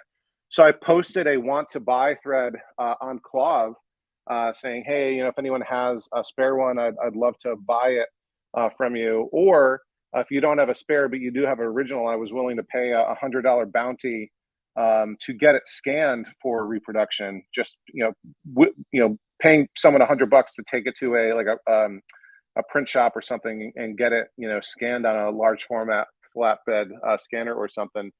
And I'll tell more on my video this weekend. But a very, very well-known member of both the Claw forums and a pretty well-known YouTuber in our community contacted me within an hour or so of that thing going live, and then texted me photos, and then I immediately paid him. He had, like, it was in the mail within 3 hours of me posting the want to buy, and apparently it had been sitting on the wall in his workshop for 15 years. And so when he saw that thread pop up, all he did was to text me the photo. He went like this and turned in his chair and took a picture of it hanging on the wall next to him. So thank you for now, anonymous benefactor. I mean, I still paid for it. He didn't give it to me for free, but he might as well have given it to me for free for the price he charged. So thank you. And I'll tell more about that this weekend. All right. Yeah, I'm wondering, Ty, if the frame got magnetized somehow. It's away from the speaker. It's the lower, facing it's the lower left-hand corner that's got the DeGauss issue, and the monitor, or the speaker's above it. There could be an issue there. I was able to use my degaussing wand to remove it, but it's come back. So we'll figure it out. Frog Puppet says he's excited for the kangaroo video, as am I. The pickup video for that was by far the most watched long video that I've released on my channel. It's well over 6,000 views now, and I think it's because, like, the title and whatever was, I rescued this game from an abandoned mall, which is true, and so that was in the thumbnail and the title, and I guess people love abandoned malls, right? So they were all over that on YouTube. Ty, you're asking what's next to the game. Are you asking, is that me you're asking, or is that Dell? So the kangaroo is sort of over there. The Ms. Pack that needs to be painted is there. The Pango that needs to be put back together is there. Got my 2 Cuberts behind me. This is a pickup. No one in a million years is going to guess what this thing is right here. No one in a million years is going to guess this unannounced one. You can guess. You won't know. I don't think I've told you. What is it covered? I can't see. This one is covered. Yeah. No one's ever going to guess depth this. charge. But I've already done the depth charge video. This one here is it's a dedicated game that you never see the dedicated version of. You never see even it's not a good game. Nobody likes this game, right? It's just super uncommon. And what I could not believe, and I've done some forensic analysis to prove this. This game is in the Vintage Arcade Gal price guide as a photo. This specific cabinet, based on the wear patterns and like some funkiness to the artwork, right? This exact cabinet, and I got it at auction for like $150. Nobody likes it. The hint I'll give, Ty, is it is the possibly the least hated entry in the most hated arcade game series of all time. And no, I'm not talking about Super Zaxxon. Tekken? No, it's not a fighter. It's an 80s game. So absolutely bizarre. But that'll be interesting. And I've figured out what I'm going to do all the way over here. This Dynamo HS7 that's got the Street Smart marquee on top. I figured out what I'm going to do with that. I'm going to use it as a horizontal JAMA setup because it's so convenient. No, Jumping General, it's not Kongorilla. You keep trying to sell me yours. Defender is a good guess, but like that's a good game. I think Defender's a good game. So I've got something in mind for that Dynamo HS7. What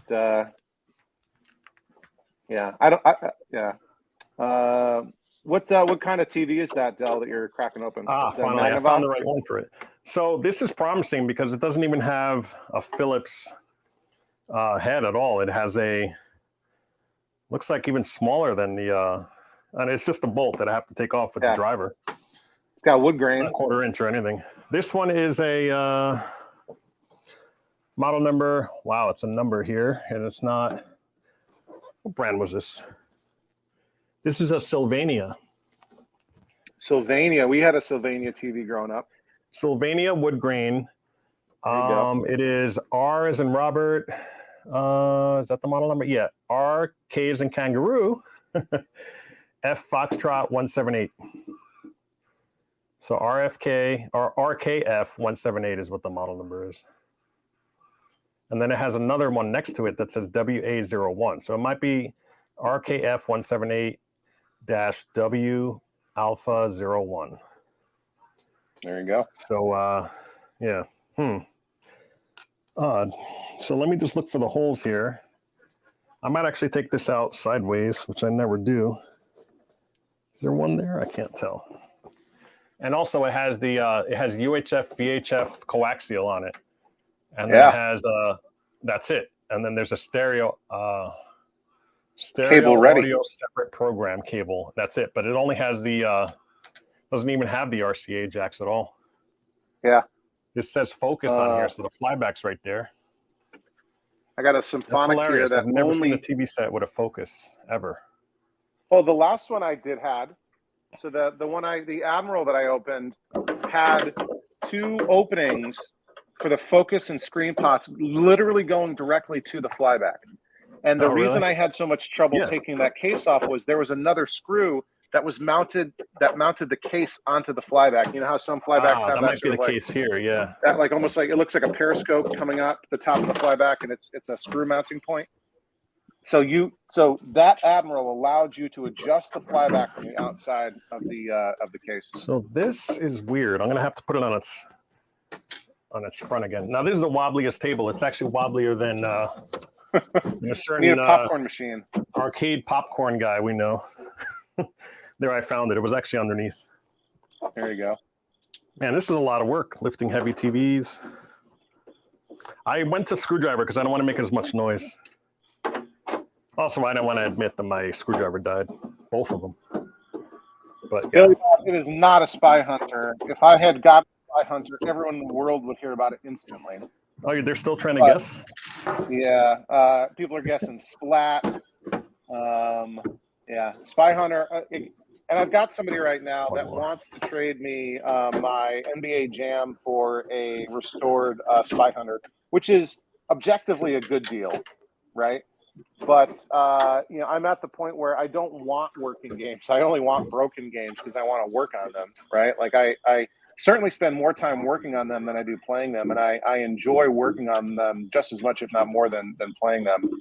But I think, I don't know, it is a good deal, and I'm sure I could find another NBA Jam, but it's the only 4-player game I've got. Let me see if I can get them tighter here.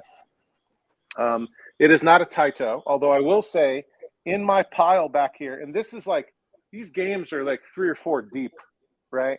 Like the wall's all the way back there. I do have a Taito buried in there, Fog Puppet, that I think I might have revealed what it was on my last live stream. Oh, okay, we've got it open. Got a tube number for me? Yeah, I actually got a tighter shot here. That way I can just rotate it around. So this actually has a cover on it, which I can normally, I think this just pops off. Yeah. But this is where the yoke things are sticking out.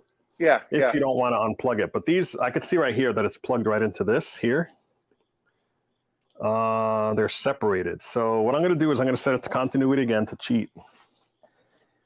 And do you have a tube number first? Yes, I have. Thanks for keeping me on track. That's good because I forget. So it's Alpha 51, Alpha Delta Larry 00X. Gotcha. All right, that is good. That is a CR23, 6.3 and 50. So pretty standard rejuve setup. I'm not going to discharge this. I'm just going to. Yeah. There's nothing really dangerous I'm doing. Yeah. So far, so good. Okay. So this has 2 wires here. I'm going to set it to continuity. Should be able to hear that.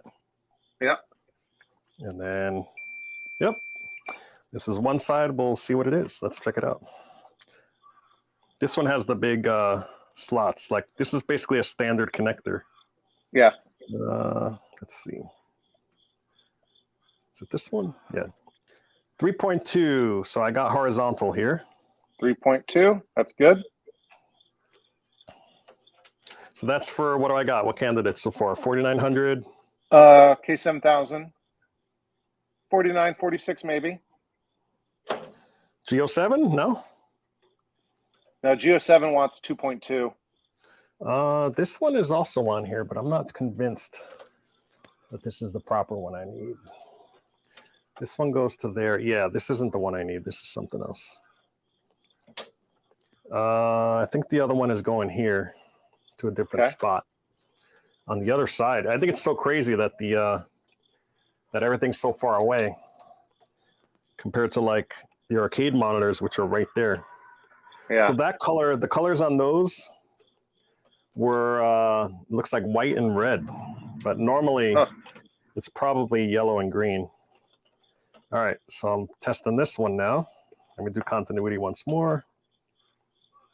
Omega Mark, no, it has the game the secret game I picked up has nothing to do with unveiling skimpy dress women, I'm afraid. Okay, this one is reading 9.6. 9.6. I think we are in maybe 4,600 territory, question mark? What's 46 for the...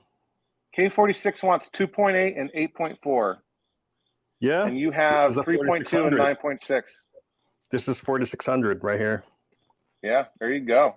I think you're in the ballpark for sure. Nice. I think that's a drop in for that. I might have gotten lucky there.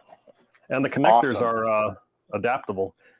So this one has like, I don't know if you could see because I'm a little zoomed in here, but this is a 4-spot connector.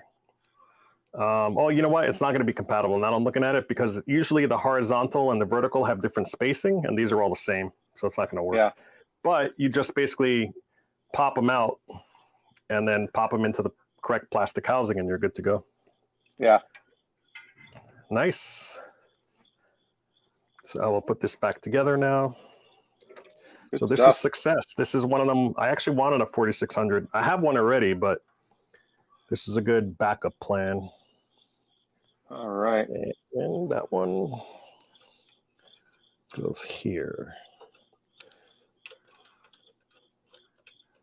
All right, I'll hit some questions here. An old one from XGA303. Yep. Are you guys checking the heater resistor when doing tube swaps to make sure it's compatible, not driving the tube too hard and shortening its life? No, but I think that's probably a good idea. We're not, but yeah, they're usually okay. Yeah. I think somebody on Club asked that recently, that they had 2 different tubes that matched perfectly, but the heater was a little different by like 0.2 or like, I forgot what it was off by, but and everybody's saying, yeah, it's fine. Gary Rose you have to remember, they did use different tubes for the same chassis all the time. Like the manufacturers knew exactly what worked with their flybacks. Yep. So there's a little bit of tolerance there. Gary asked, thanks for info on color TV for Space Invaders. How do I reverse the image for the mirror? So if you need to reverse the image on whatever axis you want to flip it, you can swap those 2 yoke wires. Now, you can't swap the horizontal and vertical. If you do that, bad stuff happens. But the 2 horizontal wires, let's say if you want to flip it horizontally or I guess vertically for the mirror, you can reverse the 2 vertical yoke wires, and that will flip the image along that axis. Yeah, what he's basically saying is, I don't know if I got me on camera, there's 2 wires, right? My hands are filthy too from this. So there's horizontal and there's a vertical pair, right? If you flip the wires this way so that they reverse, that's how you reverse the image. But if you reverse one with the other one, that's when bad stuff happens. So what you want to do is you want to set your meter to continuity, make sure whatever you're switching actually beeps together so they're on the same circuit. If they don't beep, that means they're different and you don't want to swap those. So typically it's usually red on a regular TV, right? Like a more modern one, it would be like red and blue would be vertical. So you want to swap those. Those are the pair. And then yellow and green are the other pair, typically. But you want to always use your multimeter to make sure it beeps. If they do beep, that means they're the same circuit. If they don't beep, they're different. You don't want to cross those 2. Hope that makes sense. Yeah. But you could always drop me a line, take a picture, or either one of us, and we'll let you know what's what. just by looking at it, help you out. All right. But, Well, you're people putting will that do back that together all the time to flip it. Yeah. While you're, sorry, Charlie. I mean to... while you're, yeah, no, it's good. Well, while you're putting that back together, I'm going to open up my next one. Yeah, go ahead. So I've got a symphonic, and this one only has coax input. That is the only input on the back of this thing. So this is a symphonic. It's a 19-inch monitor. The model is WF13, and that's it. It says manufactured April 2000. So, yeah, let's pop. Oh, you know what? I forgot to write down the specs on this. Do you remember that tube number? Is that still in your browser there? Yep. Yeah, go ahead. A51. Alpha 51. Yep. Alpha Delta Lima ADL. Yep. 00X for X-ray. Okay, I got it. Right. And then horizontal was 3.2. okay. Vertical was 9.6.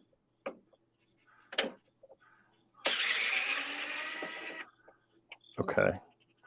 And CR23 this is a. and I'm going to write K4600 drop in. I'm going to write on it. There you go. So that way, if I need it, I just look at my stash and go, there it is. It's all set. Boom. You go, boom. And this takes, I don't know, it's fun to do. It's a little time consuming, fun to do, but it's better to do on a stream, honestly. Yeah. That way we can interact with everyone. And there's a suspense, right? Yeah. Now we're starting to move now that I have all the tools here too. I was slowing it down a little bit. Oh, this isn't here. I'm starting to sweat now. A lot of work. All right. Oh my gosh, this one is filthy. Oh, and this has mine had cobwebs in my last one. This has the tiniest neck board that I've ever seen. This neck board is like the size of a potato chip. Are you guys seeing this? Look at this little thing. It's like a potato chip. It's like a half-eaten potato chip. I wonder if that has anything to do with how when it was manufactured. When watch this. Watch this. Look at that. Disgusting. We would not want to do that in my house right now. No. My daughter's right now, she's doing not too good with her asthma. It kind of sucks.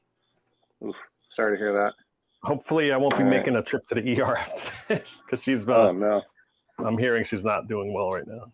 So well, if you need to go, feel free to. No, I mean if I need to go, I'll go. But I think she's fine. I'm just saying that, she's just complaining like my chest hurts. So I'm gonna we'll see what happens.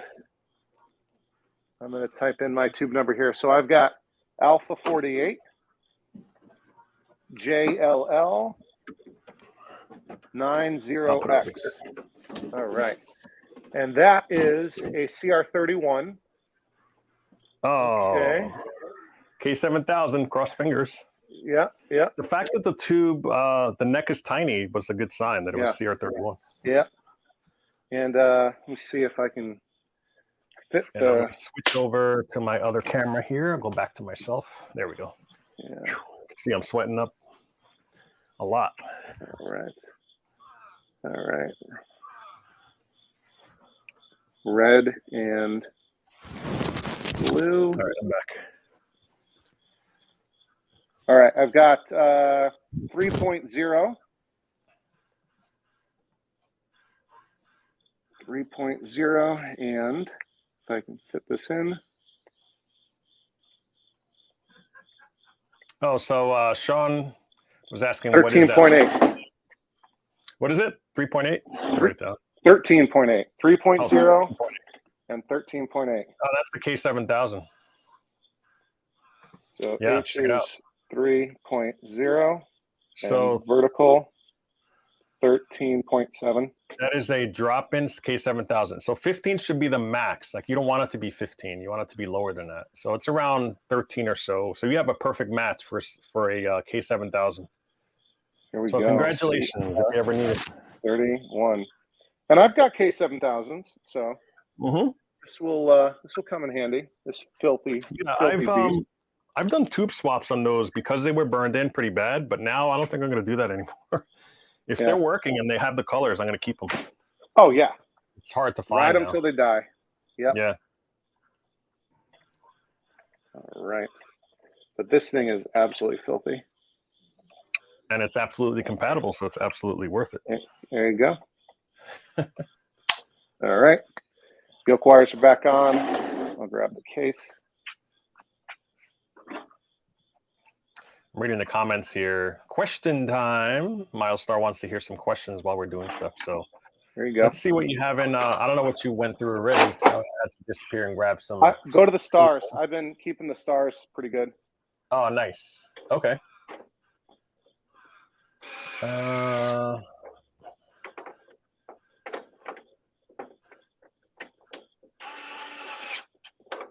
see.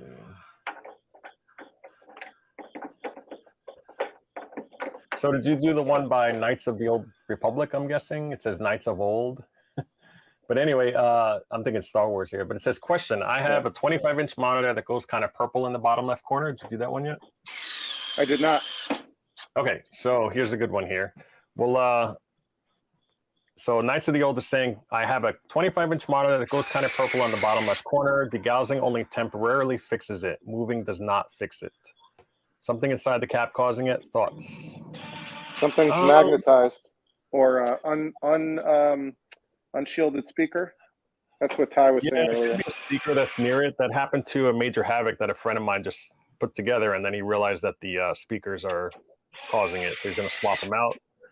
And then the other thing is, it could be, I mean, this is extreme, but sometimes a screen on front of there's like a screen inside that can just start detaching itself from the front of the monitor. It'll happen like. But would that change colors? Sometimes it just makes it all. It doesn't really change the colors, but it will in the corners. It'll start curling up. So I'm wondering, have you tried putting convergence strips on the corners? Maybe one of them fell off.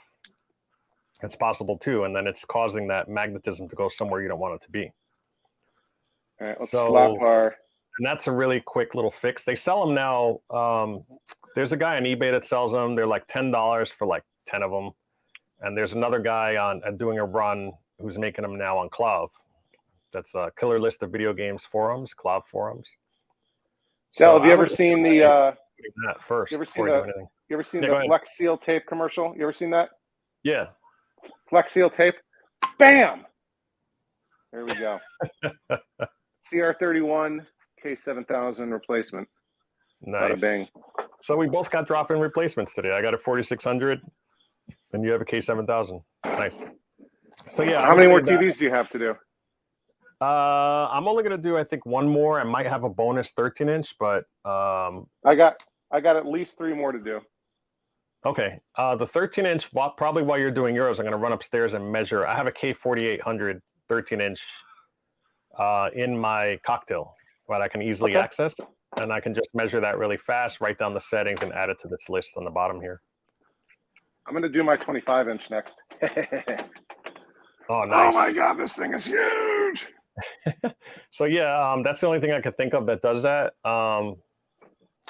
It does temporarily fix it though. That's kind of weird. That's what I don't understand. Yeah. All right. This one is a Zenith, and it says SEQ front surround. So I don't know what to make of that yet. Okay. And I'm gonna watch the video later and just write down everything that we said. Yeah. There's actually a good feature that it'll actually, you can go to transcription. Have Transcription. You seen that? Yep. Oh yeah. Yeah, and then you just give keyword search, and boom, we'll find it. Oh, and the case of this one is cracked a little bit. Try double checking the speakers that they're shielded. That was my only thing, because it is going away, so I'm not really sure. And also try to use the quality degaussing tool. A lot of people are using drills and whatnot. Those don't really work too well. All right. Let's see. So this one says August 96. That's pretty good. And we do have a couple sets of inputs back here. And you can like do external speakers. That's kind of neat. So this is I think the model number is SY256. This is a 25-inch? This is a 25-inch, yeah. And what was the brand again? Sanyo? SY2568S Zenith. Oh, Zenith. Okay. Zenith, yeah. And tell me that number again. The model number? Yeah. Sierra Yankee 2568 Sierra. Oh, and this has good. It has hex driver. And then once you get it open, yeah, that's a good sign. Yeah. I mean, 25 inches, I would feel like those are almost all compatible with anything. Like everything's compatible. You can just drop the tube in with the yoke and everything, and it'll work.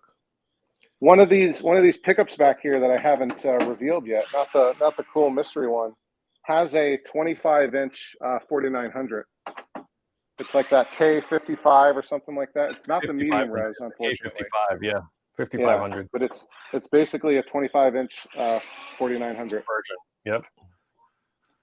I think you can use I believe you can use a 19-inch chassis on a 25-inch monitor safely. It'll just be a little shrunken a little bit. Yeah, but not the other way around. The other way around will work, but you're basically getting X-ray radiation that you shouldn't be getting. Yeah. Yeah. So they do something to it that doesn't make it just, and I think voltage. And I don't know if Frog Puppet is still here. I think Frog Puppet's day job is a X-ray technician. I think he told me that. Oh, really? Yeah. Yeah, I want to thank Mikey Currington once again for stopping by. He actually put funds towards a screwdriver silencer. Yeah. Love those super chats. Yeah. Okay. So Ty's asking, and I'm pretty sure he's right, doesn't the Sharp tube and a red tent a 20-inch? Yeah, I believe it's 20-inch. No. Not the red tent. The red tent is 18. It's 18, right. 18. And it's, the 20-inch is like the 20EZ or the like the Play Choice uses a 20-inch monitor. Okay. Oh, look at this enormous thing. Somebody's asking in the comments, Gary Rose is asking, why did Popcorn Guy stop making videos? He hit Powerball. Yeah. You'll have to ask him. But he's still around. I have a good friend actually that still talks to him, and he said he's doing well. So, and he's doing his podcast. If you check out his podcast, he still does the podcast stuff per week. Yeah. Every once in a while, he does talk about arcade stuff on the John Show. Yeah. All right. I've got a tube number. If you've got tubular up. Oh, I will. Or I could do it. Let me go ahead and add to the stage here. Okay, go ahead. I'm going to go back to the home. Yep. Go ahead. Alpha 63. Mm-hmm. Alpha Gamma Delta 01X. Yep, I see it right here.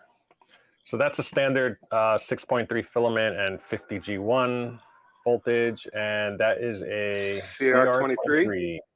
Yep. All right. I got so much room in here. Like there's so much. Like I can like put my arms in here. There's just it's so wild and free.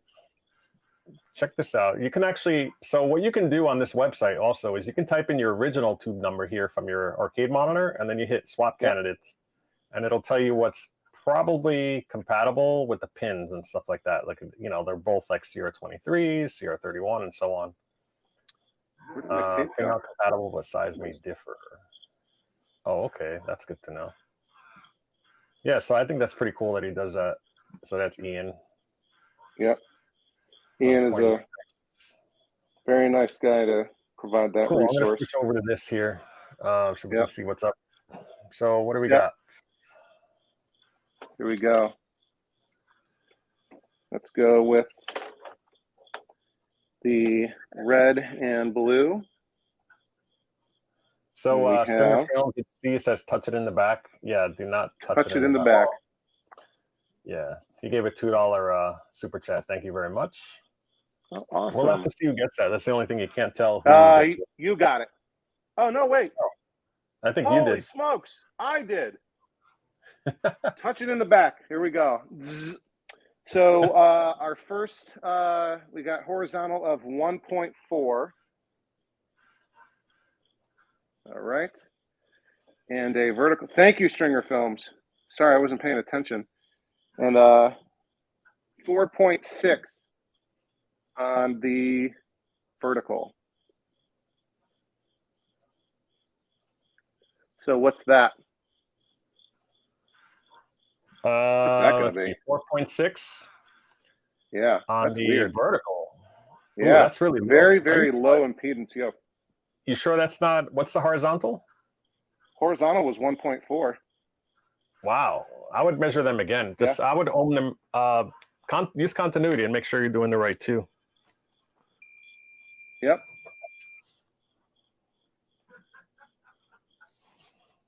I mean, yeah. And what are they again?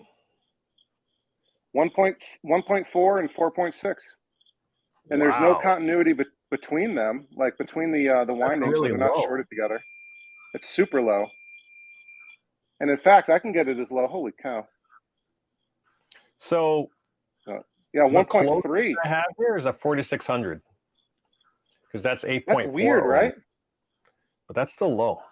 That's super low. I would put 4600 question mark on that. But for a 25-inch. Oh, it's a 25. Yeah, those are both supposed to be low. I think that's normal. Actually, I forgot we're not doing 19s. So my list is moot because mine is only a. Okay. So I wonder if they have anything in the arcade controls. You know K8000 is a very low one. Give me a sec. I'm going to run and look at my K7400. I have it right here, so I can just test it really fast. Hang on. K7000 could be that low.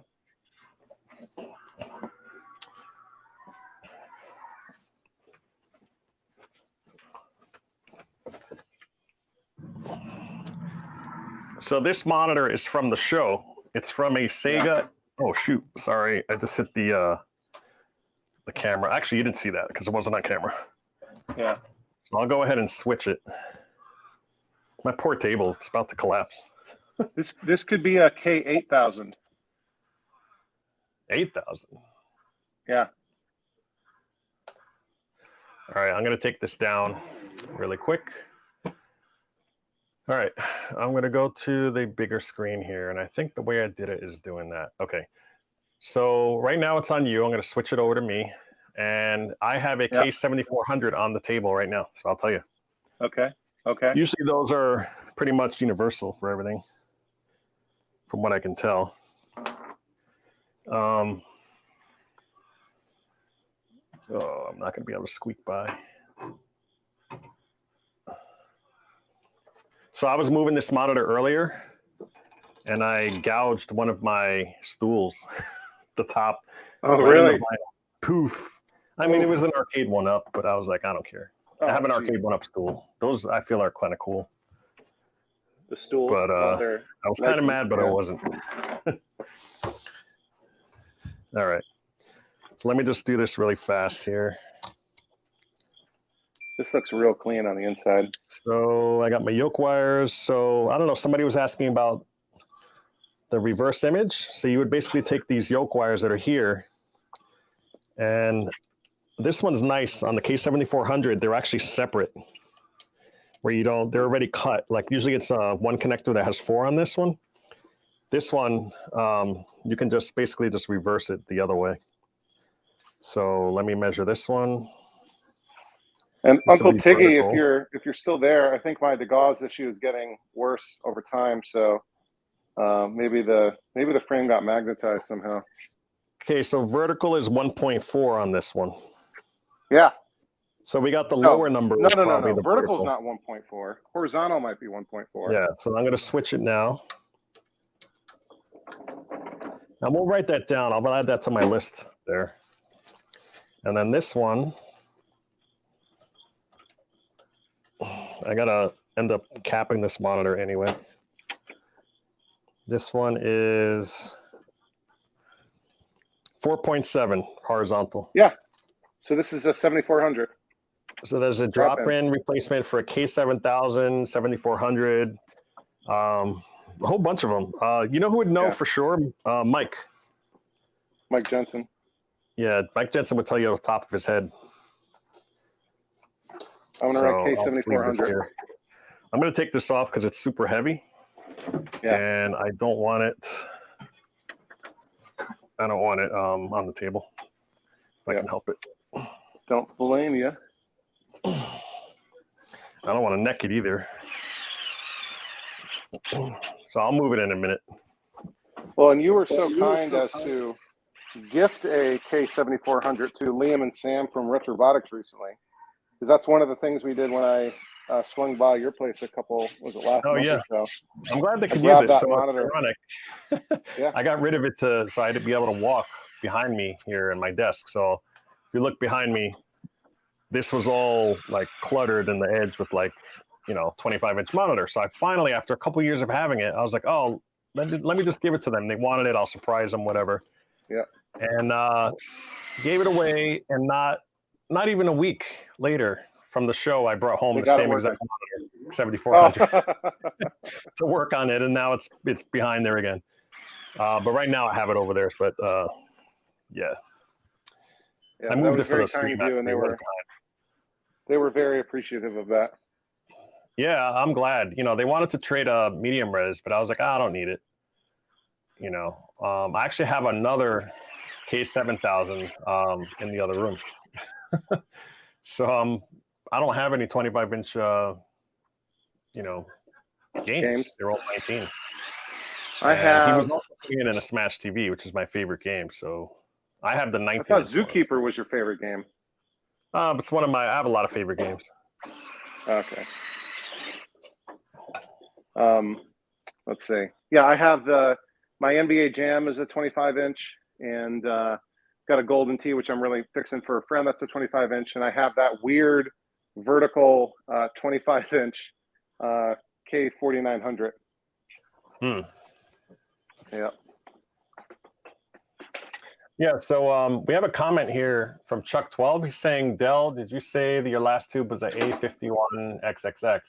If so, that's a 20-inch tube, so no good. It won't fit easily in a 19-inch monitor frame. So I'm not sure about that. I have to. I don't think it was XXX. I don't think. No, he's saying that. Like it started with A51, and A51 is typically 20-inch. Yeah, and I can't remember what it was. Actually, I can just go look at it. I wrote it on it. I've got it. I wrote it down. Let me grab it in a second. I'm just slapping the painter's tape label on my 25-inch tube. A51 ADL. That's what it was. So I'm actually at my. I forgot to put the piece of tape on it. I just had it still on the roll. So A51 ADL00X. A51 ADL. Let's see. A51 ADL. I'm going to put this back up here. Let's see. 0.23, 6.3 at 50. 15 centimeters viewable, it says. That's the size, right? So what I'm going to do is I'm going to go back, type A48, which I know is 19.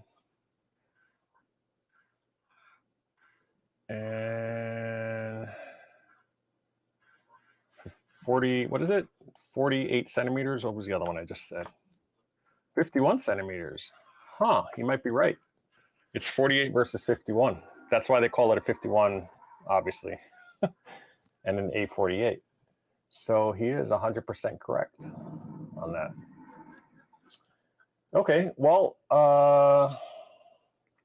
if that's the case, I have a 20-inch monitor and I'm not going to be able to use it. However, I'm not going to chuck it just yet because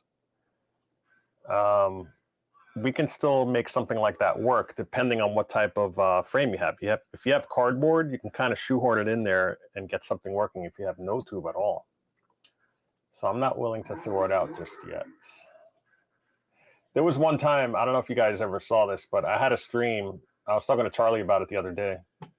But I had a stream where I actually threw away a perfectly good monitor that I could have used as a donor So it was I believe it was a Trinitron monitor, and normally you have a 90-degree tube in the raster monitors, right? And rasters are, you know, pretty common, whatever, but it's always hard to find like a 6100 monitor or a what's the other brand? Oh my God, I'm drawing a blank for G08.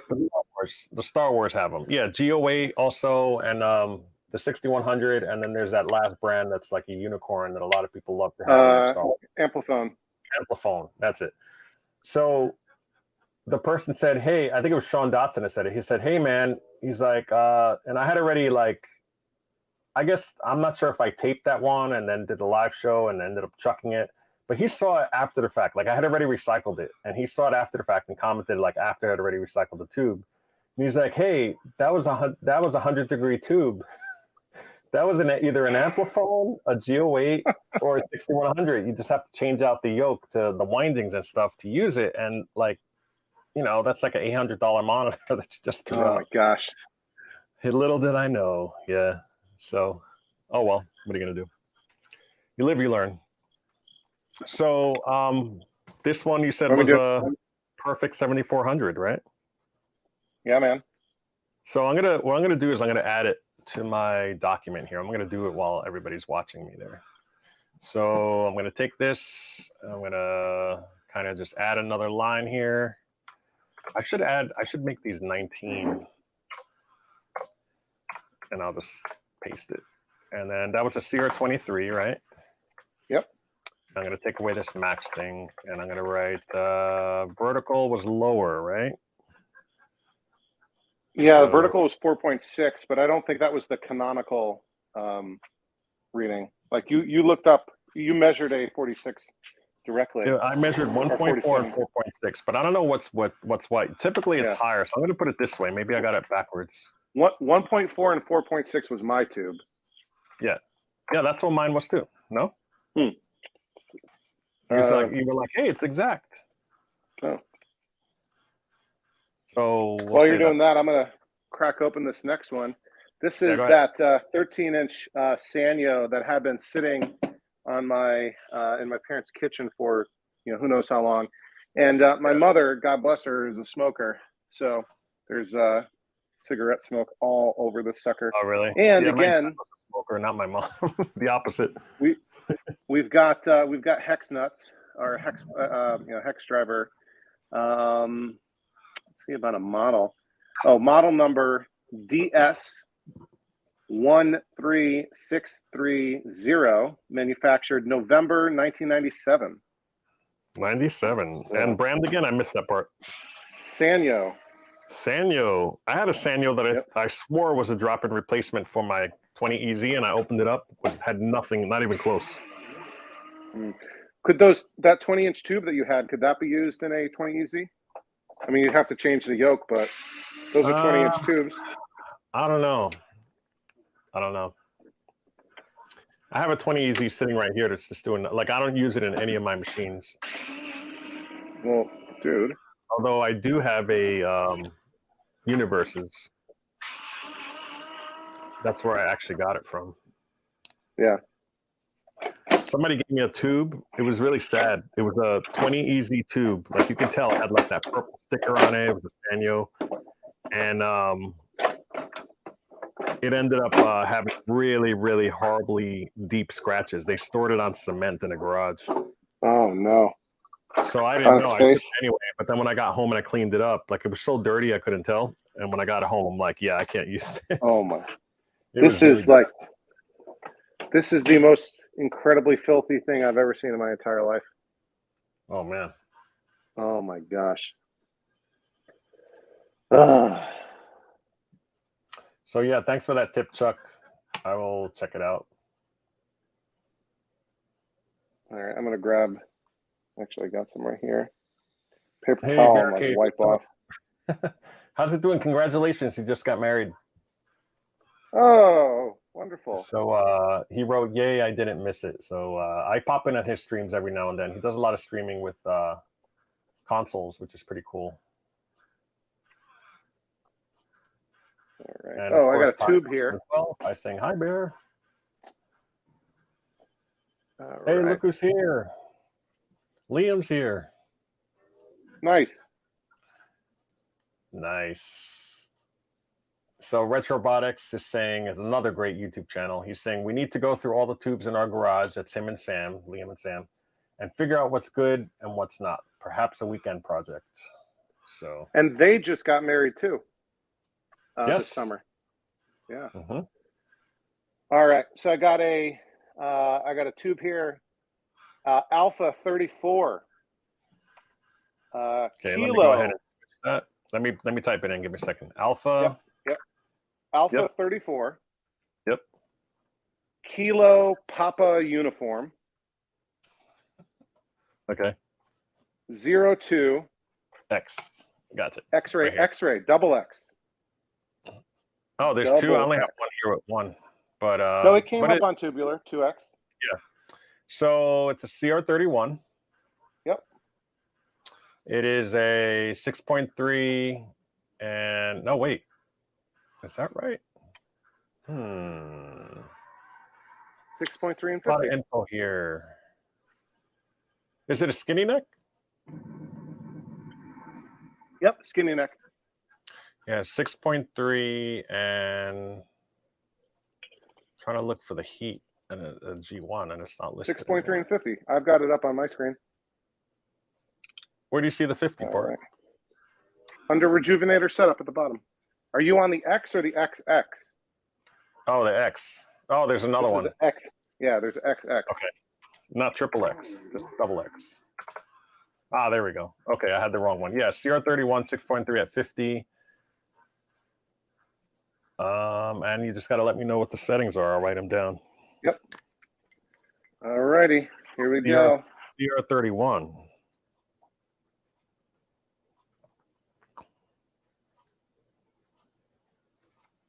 And let me get this out of the way so people can see. It's got the little pins. Hang on. And I will also go there.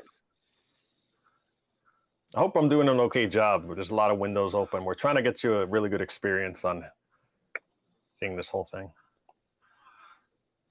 Here we go. First is 6.0. Okay. And gotta wedge these in really hard. 16.3. Whoa. Okay. Hold on. It's moving. Hold on. Let me redo that. This is a 13-inch? Whoa. Looks smaller to me. How did that happen? Oh, I pushed it all the way in. I probably messed up the yoke wires just now. It's a 13-inch. 16.2. So what numbers did I say? 16.3. So 16.2, 16.3 is fine. 6.0. 6.0? Yep. I don't know if that's K7000. No, that might be K4800. I have to go look and see. I have one upstairs. Does the 4800 have a CR31 though? Yeah, 4800 is the little brother to 4900. 49 is the 19 and 48 is the 13. Yeah, 6. Two of my favorite chassis. Yeah, 6.3 and 16.2. Yeah. Oh, and we got Stringer Films with another $200 million super chat. Oh, did it? It says K7000 is 1.3 and on the horizontal and 8 to 12 on the vertical. Yeah. You can go so up you to think 15. So you think this is maybe a 4800? It could be. I'll let you know in a minute when I check mine upstairs.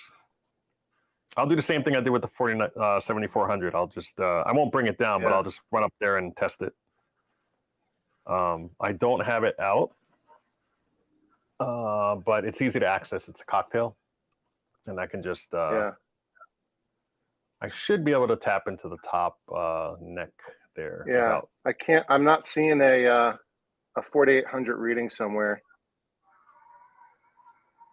Yeah, well, write it down, and then you can always add it with marker to the outside. Yeah, 6.3 and 16.2. Oh, it was 6. Okay, so it went up. You said 6.0. So now I'm it's sorry. 16.3. 6.3 and 16.3, right? 6.3 and 16.2. Okay. Yeah. So I don't know what that's compatible it's with, but it's still, you have the whole absolutely point to filthy. write everything. Yeah. Yeah. And then I'm going to do my last one now. Okay. While you do that, while you put it together, only because I don't want my lav mic to die, and I'm going to switch back to my super nice, Yep. USB phone. I mean, microphone here. And I've got one more as well. And that's this one here. So let me. Oh, this light, by the way, somebody asked about the light. It's a Braun, Braun, and I got it at. I want to say they sell them everywhere. Walmart. I got mine at Harbor Freight, but I think I paid $20 on sale, so I bought like 3 of them because it was normally 30 or something like that. So they run about $30. They're really good. All right, let me switch over to the other one. I'm actually going to give you guys picture in picture for a second. Picture in picture. I'm going to do this. Check it out. Boom. I could do all 3. And you can see the headphones I was trying to get to use, but they didn't work too good. So let me switch back over to, what did I have? 3 in 1. There's that one. And then I'll switch to that. Okay, so you'll get to see some nice background. All right. So I'm going to make this a little smaller. I feel it's like too big here. And I'll put it like this. So is that a ShamWow? What's that? Is that a ShamWow? I don't know. All right. Here's my final one that I'm doing. This one had a sticker fall off. Oh, no. That's how old it is. It says Zenith Electronics. So is this a Zenith? It might have fallen off the other one.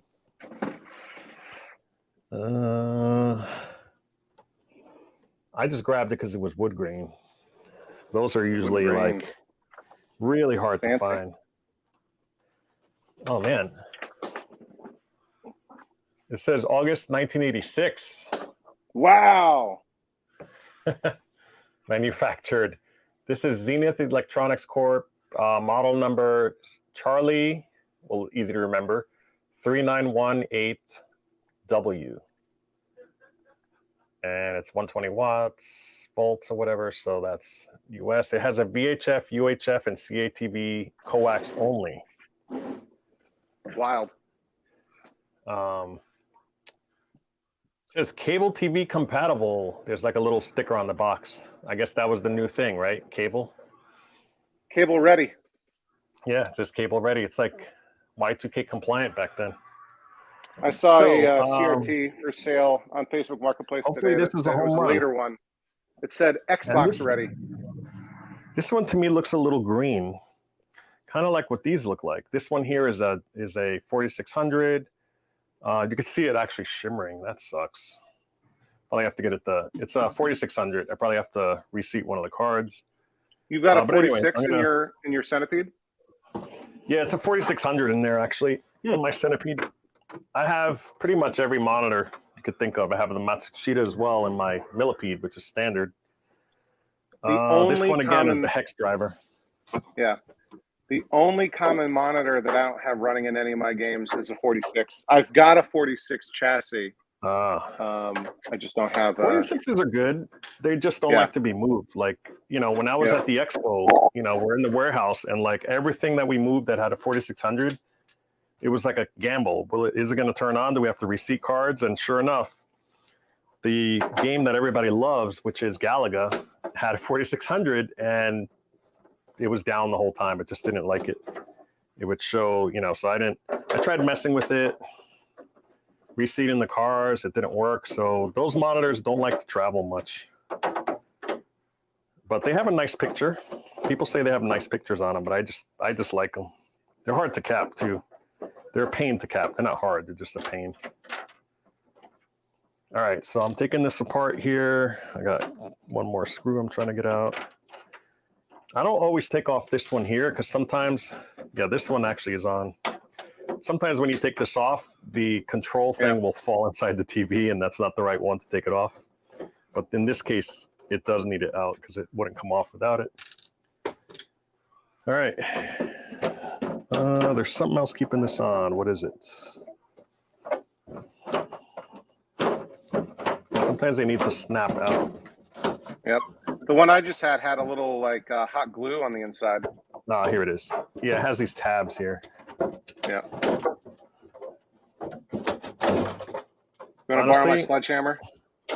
No, I've you know what I've done too? I've just torn them off because I'm like, I don't really care if it breaks. But I don't know why this one's not coming out.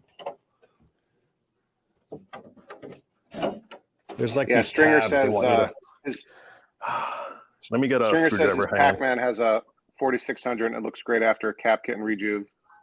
Oh, really? I'm going to move this back. I might hit the camera. I apologize.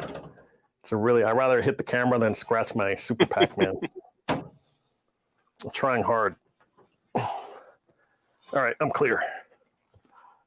I'm clear. Knowing me, I'll neck it, so I'm trying to put it safely away. And I don't know if Del noticed. I put a Delusional's arcade on my laptop for this live stream. Oh, I need a straight. I think I have one right here. All right. So let me discharge it while I'm at. Well, I can't because it's not open. Shit. I didn't discharge. Oh, bad words. You mean shoot? Oh, sorry.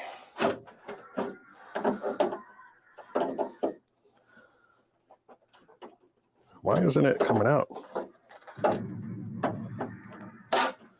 There it is. You have to push it with the screwdriver.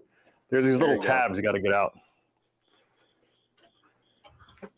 All right, saving the best for last. I'm feeling really good about this one. Yeah. Let's see. Discharge time. Again, if you're late to the party, obviously these are plastic cases. You cannot rely on metal to clip this to. So you have to actually, there's 4 ears that are on here. And you just clip it to one of the ears. And that'll allow you to discharge it. All right, there's one. Put that other hand in your back pocket. I don't have to. I love heart attacks. Sean is screaming back pocket. Back pocket, back pocket. I'm wearing sneakers too. Is that all right? Sometimes I discharge these barefoot on in a puddle. My goodness. Now we're good. But this one, I think I found in a dump like a couple weeks ago. I actually went to the dump today to throw some stuff out, and the guy is really cool. He lets me. It says no scavenging, but he lets me do it anyway. And I said, "Oh, there's only 20 inches here. I don't need any, you know." But this one I saw, I was like, "Can I take the wood grain one?" He's like, "Sure." So I grabbed it. Outstanding. All right. Let's see if I can throw this empty beer bottle like beer can into the trash. Here. Missed. Yeah, this looks just like a Geo7, man. The color of the wires are red and brown and yellow. Ooh. Ooh. And the connector is right here. What's give me a tube number. Oh, sure. It's Zenith tube, by the way. Yep. What brand was this again? Yeah, this was a Zenith. Yeah, so it is a Zenith tube, which is kind of weird. Sometimes they don't do that, but it's A48, so it's a 19-inch for sure. So it's Alpha 48 Alpha Charlie Bravo 02X. Got it. All right. CR23 it looks like to me. CR23, 6.3 and 50 normal rejuve settings. Okay. Yep, looks pretty good. And it looks like it says it was used in the, so this is, I guess, a well-known tube. It says used in a Zenith SE1907W. So maybe that's what you've got there as a TV model. I got to go get pliers because I can't get my finger in there and it's super dirty. I think I have long needle nose over here somewhere. Let's look at some questions here. Ty was asking way earlier, like over an hour ago, about the old pop 4600. He's got one of those Bob Roberts really long fiberglass screwdrivers just for the 4600. I wish someone, I guess he means someone else, carried them. I think APAR has them. I don't have the one with the screwdriver handle, but I've got the really long, like 15-inch fiberglass adjustment tool. I think that's really that's all the cute questions. Hey, Jose, thanks for watching. Later, Jose. Ty says he got Area 51 and Mortal Kombat 4 for free from the dump. That is wild. Lawman Arcade, Lawman Arcade, what's up? I think Lawman is from Austria, right? I think I've seen Lawman. Maybe talk to him on Clav. He says you still have landfills in the States? ? Yep, got to put the trash somewhere. So typically you'll see, once the landfill gets filled, they just cover it with dirt, and you have these like weird looking mountain, small hills of grass, and they have these like tubes that come out from them. I guess they're like exhaust gas vents, because whatever stuff is decaying, that lets the gas out. Yeah, Lawman's from Austria. Awesome. By the way, so it must be what time is it in Austria? It must be breakfast 11 time here. Early in the morning in Austria. Nice. So I always like stealing these little plastic clips that I find. Oh yeah. Wire ties. There's so many parts you can scavenge from this. Oh, big time. All right. So here's the yellow one. I couldn't see where it was. Stringer says we ship all of our garbage to Malaysia now. It's funny you say that because somebody they recycled something recently, and they put an Apple AirTag in it, and it disappeared. Like they recycled it in Chicago, and that Apple AirTag reappeared in China. That's funny. Yeah, right, Lawman says it's 5:24 a.m. in Austria. Brian says every time he hears Austria, I think of Dumb and Dumber. I think of, do you speak Austrian language? We only recycle in the U.S. if it's profitable to do it. So like aluminum, copper, most metals. So for simplicity, I'm just going to cut these off.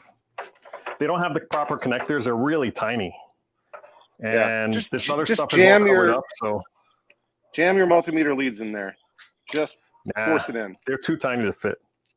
Okay. So it's easier to just do this. And then they're paired anyway, so I'm not going to mix them up. So yeah, it's a donor TV, so you can do whatever you want. Plus, I was going to leave them unplugged. They were too hard to access, so. Yeah. All right. 1 and 2. And I'm looking at the K8000 like specs to see if maybe it'll give a. All right, let's see what this one is. Yep.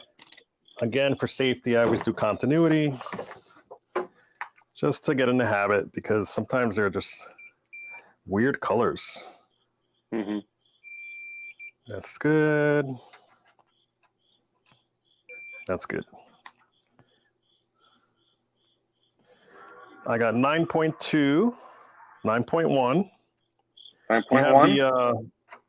Do you have the thing up? I might not have it up there. No, because you changed the screen. Yeah, I'll change it really quick right here. There you go. There you go. So 9.2. So we're hoping for a K4600. Oh, so it's not a Geo7. Damn. We're always looking for the gold. So let me double check that again. Okay, this is 9.2. Yep. And then the other two pairs are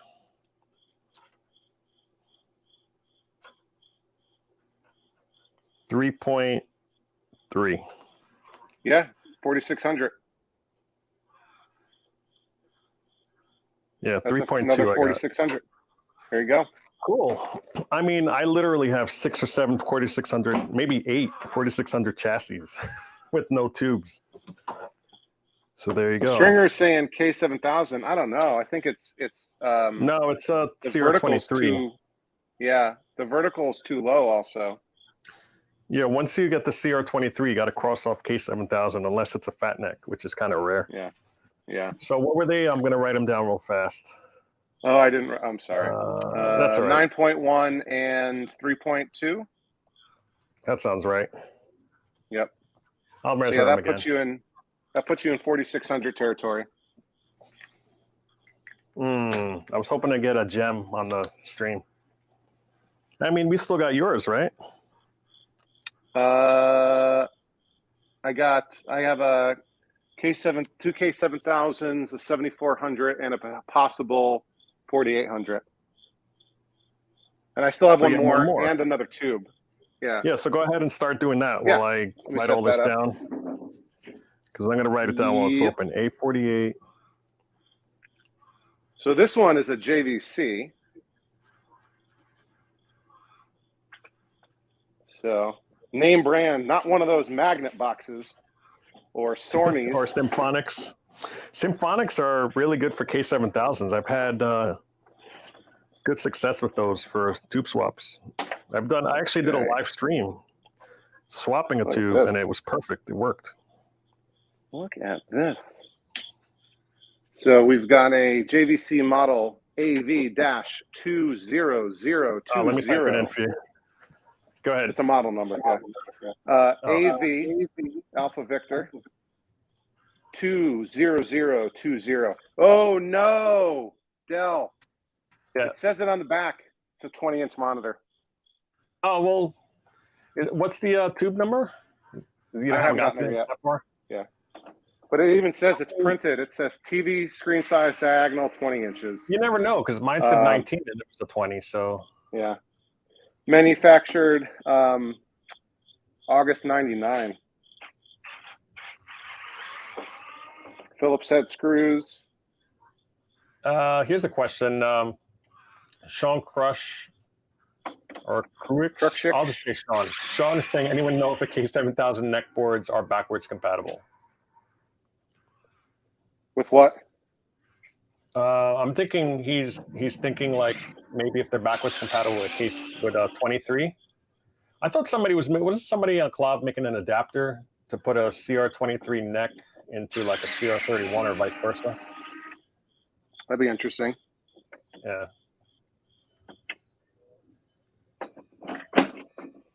Oh yeah, so Stringer's Films is saying for the last time, K7000 neck boards are backwards compatible. Oh, this has some broken plastic. Does this have? I'm just catching up on chat. Ty is saying, I have a bin full of K4600 chassis. By the way, Ty, in the future, wow. Maybe you'll come on with us and we'll talk about the Ikegami stuff, with the Donkey Kongs that they made all these games and stuff. That would be a really cool discussion to have with the guys, jump on and tell us what you know. I just broke something. I thought these were bolts, but they were like plastic pieces, and now it's like jammed in my nut driver. I'm hung up on something. It might be tabs. Yeah, I had the same deal. Tabs. There we go. A little bit of encouragement, and this has a captive power cord. So here's some encouragement. Milestar Electronics. Wow! Broken Classics is so fun. The chassis mounts to the back cover. Yeah, Ty, if you want, you can get me on either Twitter or whatever. Probably Twitter. Just message me there. I don't have any blocks or anything. Some people, some bigger people, I guess, they won't even let you message them. It's kind of annoying. This is weird. Like the chassis is coming with the back case. Oh, really? And I don't see where it would mount.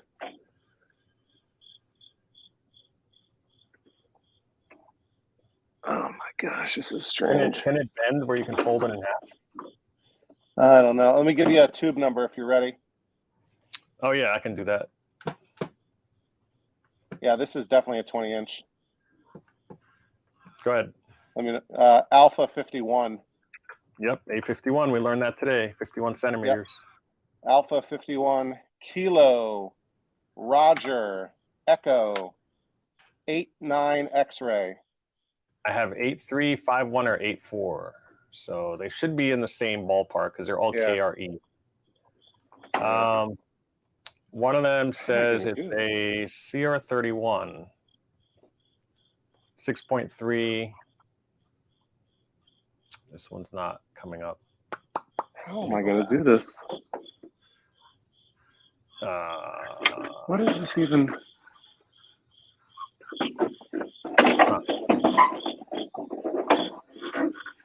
I'm not sure what to do. I think these are speaker wires that I might be able to disconnect. Okay, this looks like it. CR23.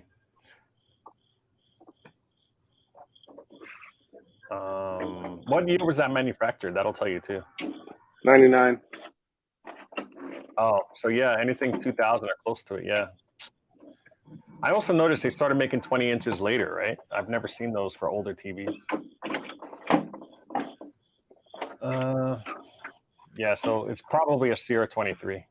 One of them points to a CR31, but that's the earlier one here. It says adapter is 23. That's bizarre. Yeah, I don't know. We'll select this one here. So this is let me go crazy. back. I'll take this out so we can see what you're doing here. All right, you can get in there. So that's good. Yeah, let's see. Why don't you see if we can measure on the actual yoke itself? No, I can get to the yoke wires. Oh, okay. I'm gonna go ahead and put mine together while you're doing that. Yeah.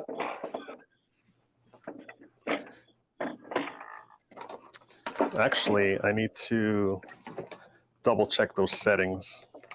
I'm just gonna test them really fast. Okay. Oh my gosh. Okay. There is my. Okay, let's see. CR23. And what were the other ones? While you do that, I'm just remeasuring because I can't remember what I wrote. 8.7.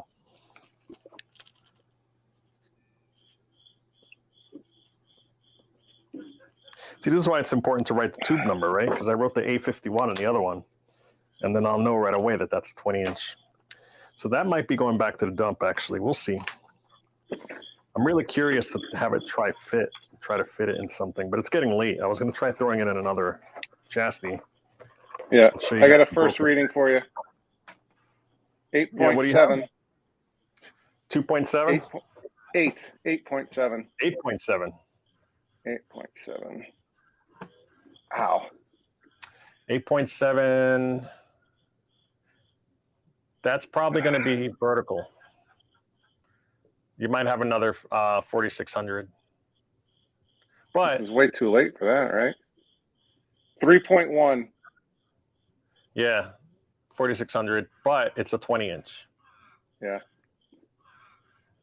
Ow. 3.1 and 8.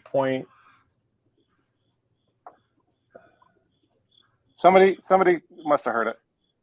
Yeah. Are those T's coming with crickets? Are you hearing that from my background? It's got to be mine. I'm the one in the garage with the door open. So yeah, Lawnman Arcade. Yeah, our goal is to mount them into original 19-inch chassis. They're basically, we're looking for donors, and instead of having to buy arcade monitors, we're just. I've done so many successful tube swaps, and this is the best way to do it. You just basically inventory what you have, put them in storage with the cases so they don't break, and then when you need them, you just pull them.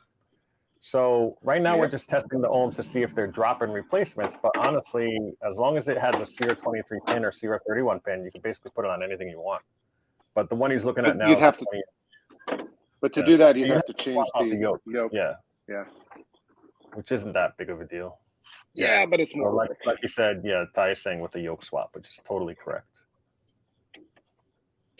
But who wants to do that?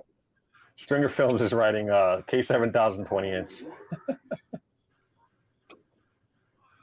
You know, he's right. Ty could say you can use that 20-inch on a 20EZ. Yep. And the 20EZ, it looks like here is it's not compatible yoke-wise, but you can always swap it.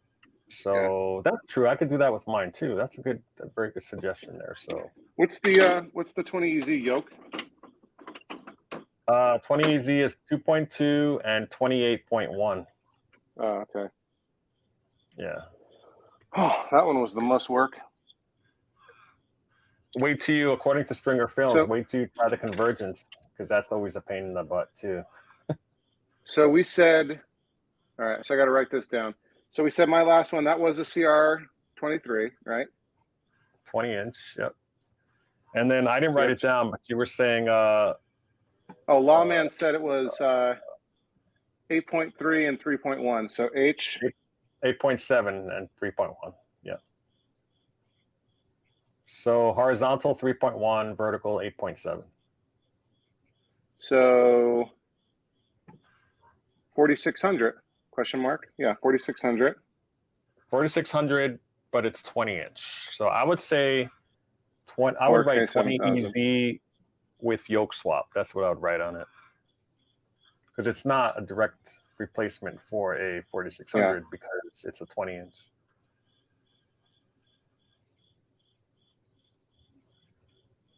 Yeah. Cool. So let me switch actually back to my camera here because we don't need that one anymore.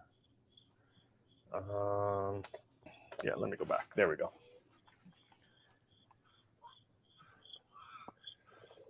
Okay. So it's good. We got the multi-camera setup here, right, for everybody, and it worked out pretty good. And a little weirdness with the super chats because we can't really tell unless you go to the actual channel. Which I do. I'm going to suggest that because I talk to the creators and the developers for this StreamYard. Yeah. Every Sunday they have a stream and you can tell them. So I'm going to say, hey, can you differentiate, who gets the super chat in multi-streams? And also in multi-streams, I should be able to chat as me and not chat as you. Yeah, you can. You just got to do the drop down here on the bottom. Yeah, but I want to be able to, from that as me, chat to all platforms. Yeah, that's true. And I can't do that. And I have a malfunction here with my nut driver, which is full of plastic. So I'm going to switch to a backup nut driver. Yeah, see, that's live TV for you. Now it's your turn. Nothing's going to stop me. So what I'm doing is I'm going to focus. It's full of plastic. And I'm trying to not get an echo here. There we go. All right, so now I can see everybody on mine. I'm trying to switch over to yours. The problem with that is it uses up bandwidth. That's why I don't like doing it. I'm going to go to Twitch now.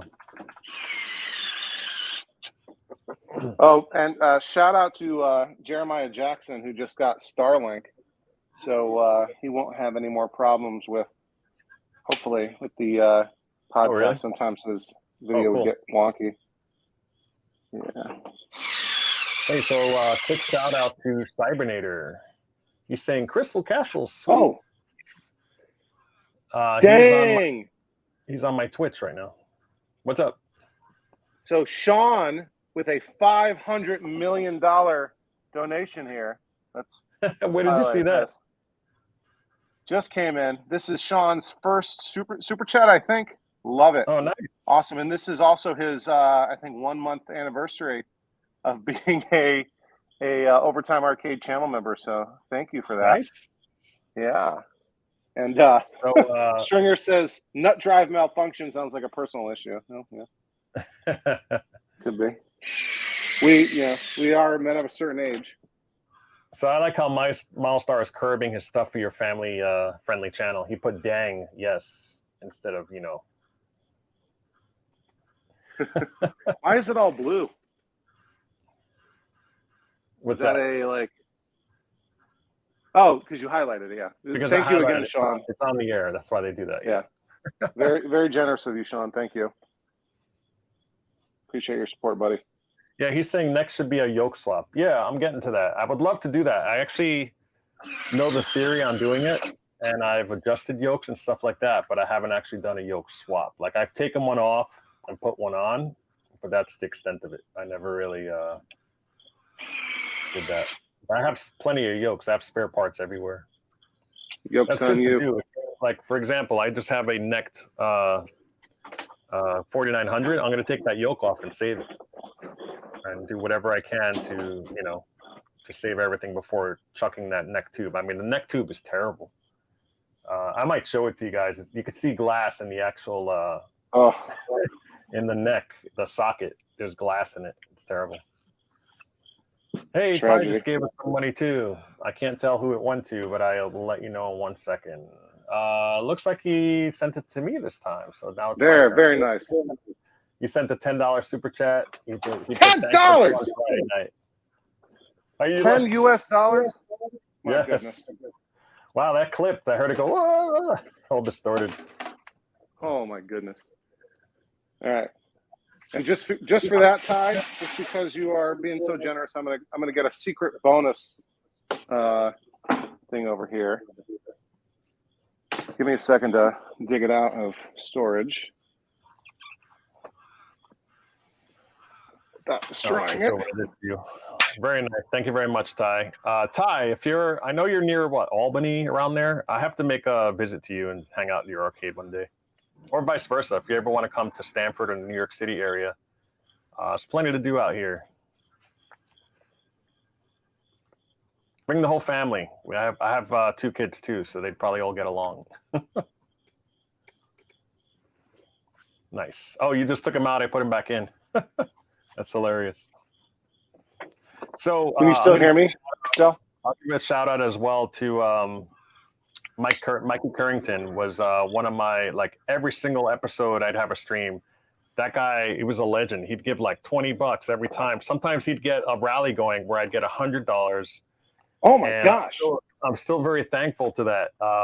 Even though today, like, I don't expect anything, but like it's really cool that he showed up. So I still remember that, man. All that time, and I was able to buy. It helped fund the 4K upgrades that I had, which is great. All right, can you still hear me, Ty? Hey, now Frog Puppet threw you some money. He wrote 672. Enjoyed the stream so far, guys. I'll have to crack open a few of my sets sometime and check them out. It's a very specific amount. Can you still hear me? Yes. Yeah. Okay. I'm down to 1 AirPod because the other one died. So I've got a bonus here. Thank you, Frog Puppet. Frog Puppet's also an awesome Overtime Arcade channel member. And that reminds me, I'm going to switch now. Hang on, let me just do something really quick. I am going to switch to your channel here. So youtube.com/Overtime Arcade. That's right. Oh, it's at Overtime Arcade. I forgot the ampersand there. Frog Puppet, what's the specific number for?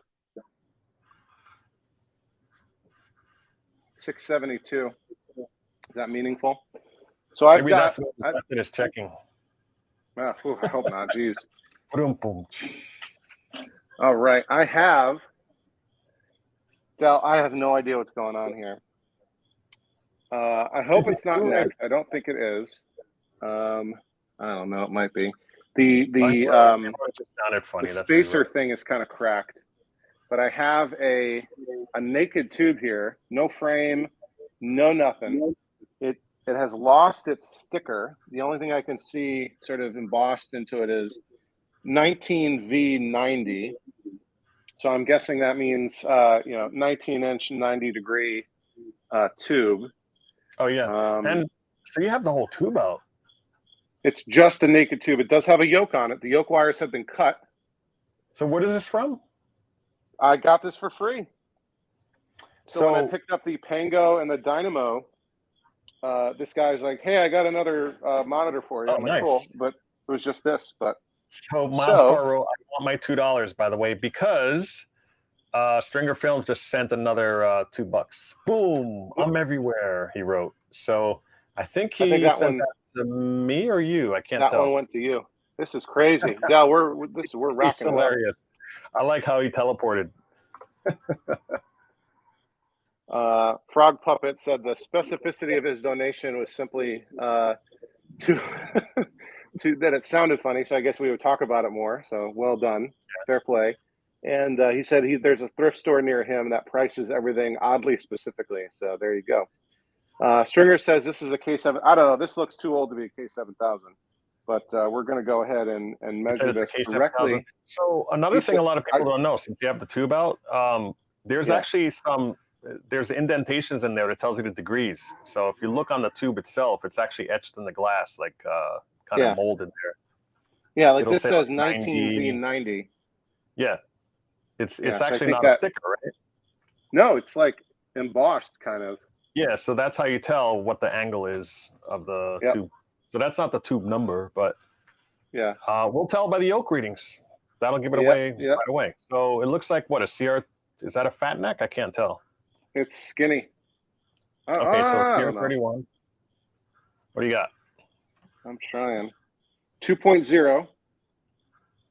That is very promising. Okay. And I guess these are the right ones. But it's CR31, right? No, I think it's 23. Okay. I don't know what the right lugs are. We try continuity. See what happens. Yeah, exactly. There's 3 of them here, and they all have continuity.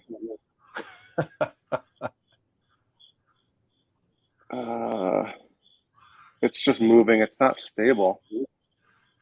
No, that's not the right ones then. The wires are cut. You know what I'm going to do is strip them. Yeah, or just touch the tips. You could probably get in there. Well, the wires are cut and dirty. Right, but there's still a piece showing. That is brown and red, so black and white. If it's brown, it's probably a G07. Yeah, how am I going to get this, though? Because you said 2.2, right? I bet you 2.0. Yeah, I bet you the vertical's around 50. That's my guess, based on my research, on this. Hold on. I'm gonna strip these wires. I can't get a. Yeah, go ahead. Give me a second here. He's hilarious. He's like, nah. He's like, it's a K7000.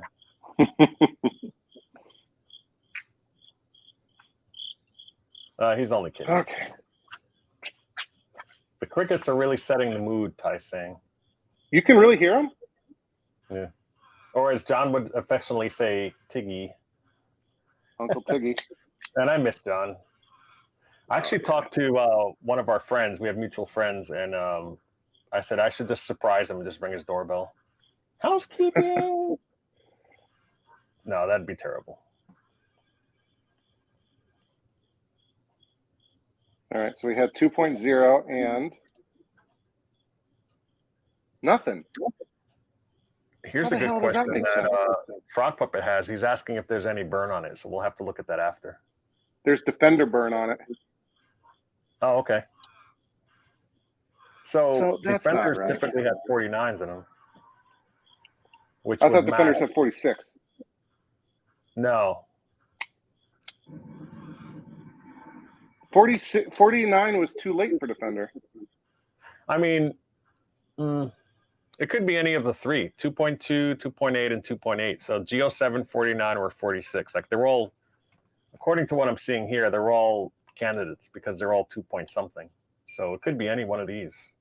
Yeah. Yeah. Let me switch over to you again. There you go. So yeah, he's asking any burn. I'll show you the burn in a second. So I said brown wire, and look what we get. Brown paint. That's freaking brown paint from Lawman 2.0. And so James is saying, pretty sure one of the 3 with continuity is a center tap. 55.6. This is a G07. Yep, you're correct. Holy smokes. I mean, but that's a real monitor, so it's not as exciting, but it's cool. Well, yeah. Let me write that down. CR23. Horizontal was 2.0.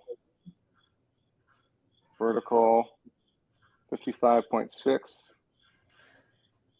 Nice. Frog Puppet is saying, I have a Geo7 tube with a scratch face, bad yolk, and heavy centipede burn. I don't know if I should even bother with it. How bad is the scratch?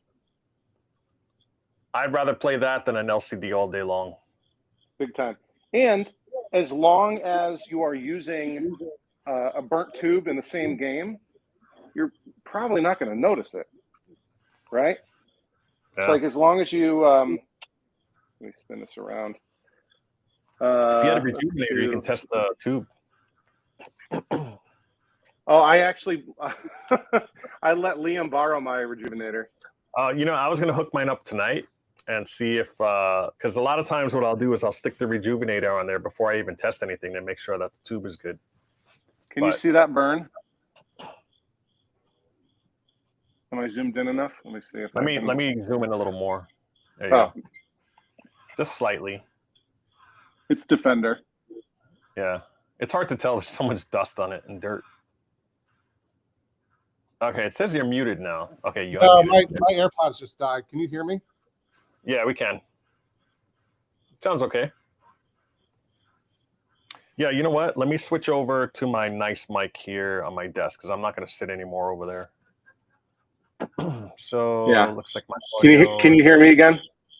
Yeah. Yeah, I'm not doing the thing where I'm like charging one AirPod at a time to be able to move back and forth. Oh, so I have an Android and I have these Jabras, and the Jabras actually do not let you use the left one by itself without the right. It's kind of dumb. I don't know why they do. Yeah, I can see this here. It says, like, if you can see where I'm pointing, it says scanner right here. And then I can see the Defender, like how it's the tilted text. Lander. What is that next one? Hey, let me know. Can you hear me? Can you hear me? Yeah, now? I can hear you. Yep, okay, good. I switched mics. Yeah, so that's Defender burn. Yeah, and look at. That's cool though. I mean, that's still history. Yeah, look at that. The Gauss. I'm guessing that this corner is somehow magnetized. That's my guess. But look at that bezel, dude. I can't believe how good shape that's in.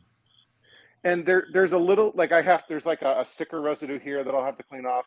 And I'm pretty sure it's plexi.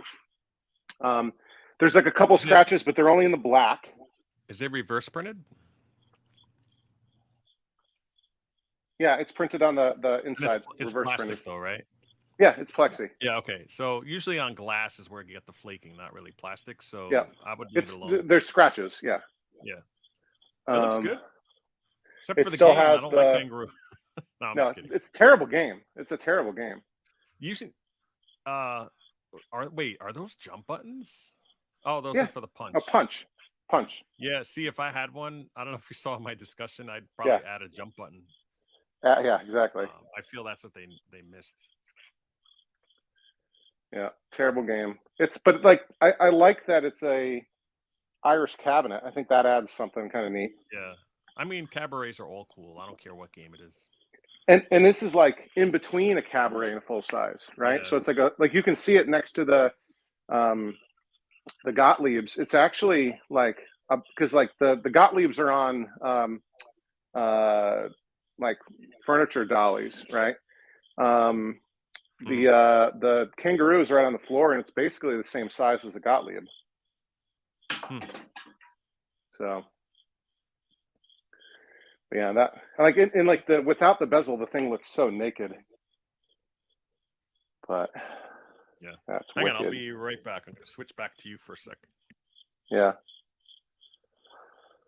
Oh, I got 3 hours of raw footage I need to edit down into a hour-ish video, and I've got to announce my kids' football game tomorrow too. So busy. I don't know if I'll get much sleep tonight, and it's midnight already.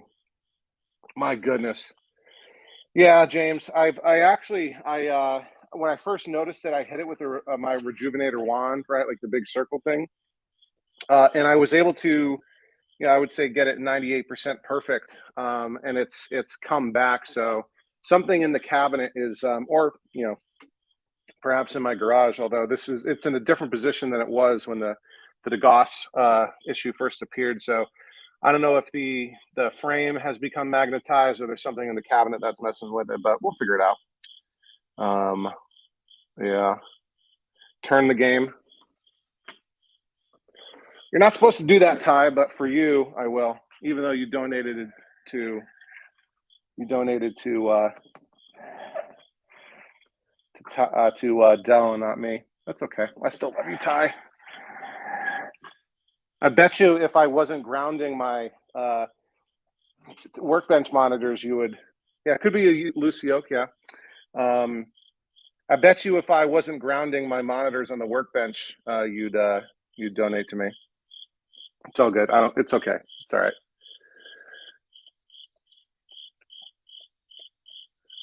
Okay, let's see.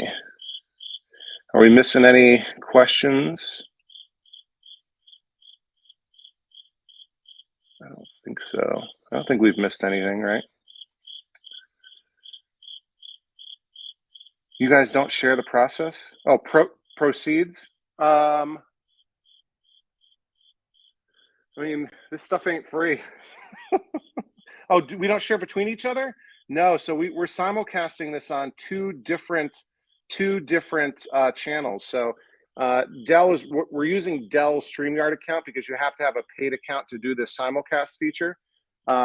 So if you're watching it on Dell's channel, you're watching it on Dell's channel. You can watch it on mine. It's the exact same thing, two different places. So don't worry about it, Ty. I love you, buddy.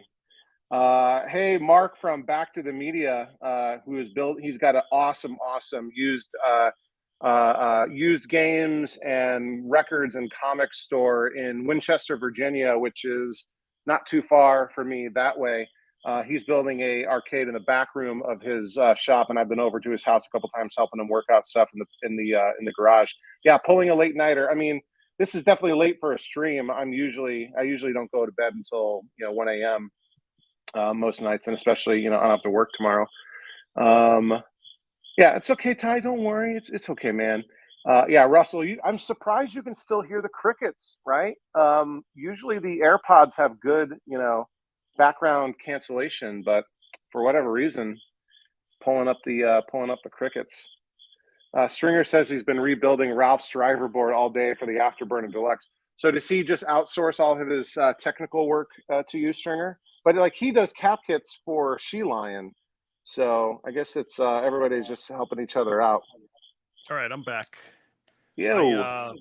Check it out. I have one more tube that I want to see if it's compatible. I'm going to take it apart now. Yeah. Is that cool? I do have other CRTs here. I've got two 9-inch TVs in the basement, and I've got monitors, but all of my stuff over here on the shelving units are complete monitors. Holy Ty, you did not have to do that.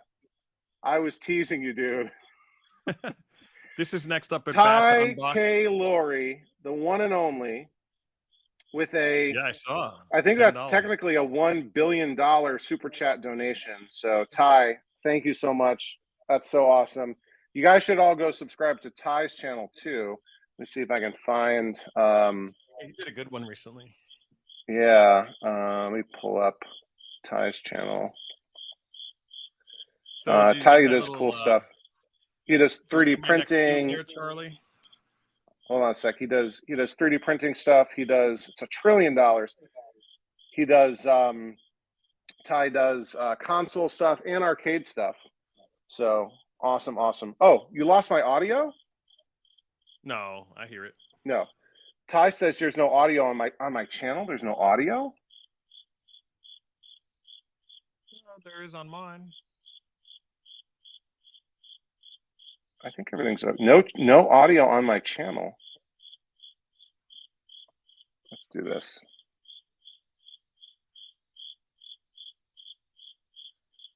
Oh, I got to sit through an ad on my own channel. My goodness. MLB. Who's going to buy? Oh my God, another. Oh my gosh. Oh, LJ Cat says he's got audio sounds fine. Good to me. Yeah. I'm still sitting through audio or ads on my own channel. Oh, thank you, Russ, for subscribing to. Yeah, I can hear audio on my own channel. So you must have muted me. You must have muted me, Ty. It's okay. Yeah, But seriously, thank you. Thank you for the super generous donation. Darren says he can hear me fine. Yeah. So yeah, everyone go subscribe to Ty's channel too. He's got some really cool stuff. He's been good to go. Yeah. And here's the thing. I don't want to blow him up, but Ty knows everybody. And through Ty, I have met, I don't even know if Ty knows, but through Ty, I have met some, pretty big time people that have not been mentioned on this channel. They're not even really arcade people, but bigger people in the, let's say, YouTube video game community that I might be working on something with down the road. But yeah, Ty is a good person to know, just so y'all know that. Yeah. So Charlie, did you see anything cool about the one I'm about to unbox here? What is it? That's a PVM? Yeah, let's take it apart and see if we can donate it. I'm just trying to make people get angry. No, I'm just kidding. That's my PVM. I would never touch it. It's kind of a joke. But then as soon as I was saying the joke, you're like, Ty gave $10. And I'm like, oh, we killed the punchline. Oh, boo, boo. I mean, open it up and see what it does. I mean, like, no. Right? That's actually 13 anyway. It's a smaller one. But I have a 21 upstairs. Yeah. Anyway, I just thought it was a cute little joke, but whatever. Yeah, we're done. We're pretty much done doing all that. I'm actually trying to eat my I had pizza. I didn't have skip dinner because I was telling you my daughter had issues today with asthma, so I ran to a pediatrician. I ran out of time to do stuff. And I had we could have, right? So eating was. We could have postponed the stream. Nah,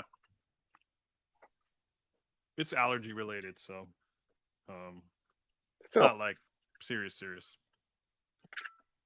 We're hoping. Hey, when it comes to kids, don't ever take any chances. Could always make more. No. Oh, jeez. I'm only kidding. I love my kids. I've met both your kids too, and you've met two of my kids. Yep. My oldest actually is he's competing on Saturday. I believe he's going to Rhode Island to compete. Only 5 of him in his whole school got picked, and he got one of them. He was one of them. Oh, competing in what? Track. He does long distance cross country. So nope, Omega Mark. This is not Clax. No, Clax is. I like Clax. Clax is a good game. This, like the hint I was giving is, it is probably the least hated game in one of the most hated series, and it's not Super Zaxxon. Yeah. Speaking of kids, this is my daughter picking my IPA for today. I don't know if you can see that. New England Fuzzy Baby Ducks. Oh my it's goodness. Actually pretty good. It has she just liked the colors, of course. She's like, oh look, there's cute stuff on it, So Stop the presses. Stop the presses, Dell. There's something waiting for you in the live chat. Oh yeah? I came back from the store today. Is that the one? To find my boys throwing things out the second floor window. Scroll up a little bit. So before we get to that, hang on one sec. Oh wait, I want to get back to this one real quick. Ty, there's a quick story. As a kid, my sister actually called my mom. She worked in Manhattan. We lived in Queens, so it was at least an hour away.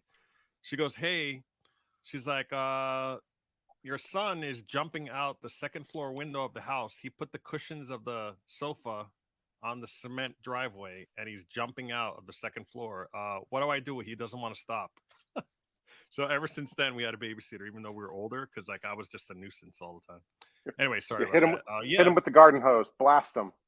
So, Sean, you gave another $5. Damn. Sharing the love. Gotta donate on both channels. Thanks again, guys. Cool. Yeah. And Sean's an Overtime Arcade channel member and been really, really awesome getting to know him lately. Oh, Sean Dotson you're talking about? No, Sean Cruikshank or Sean. Yes, that's right. He did join. I remember you welcoming him. Yeah. Yep. And we've actually been talking like work stuff too behind the scenes. Yeah, this is awesome.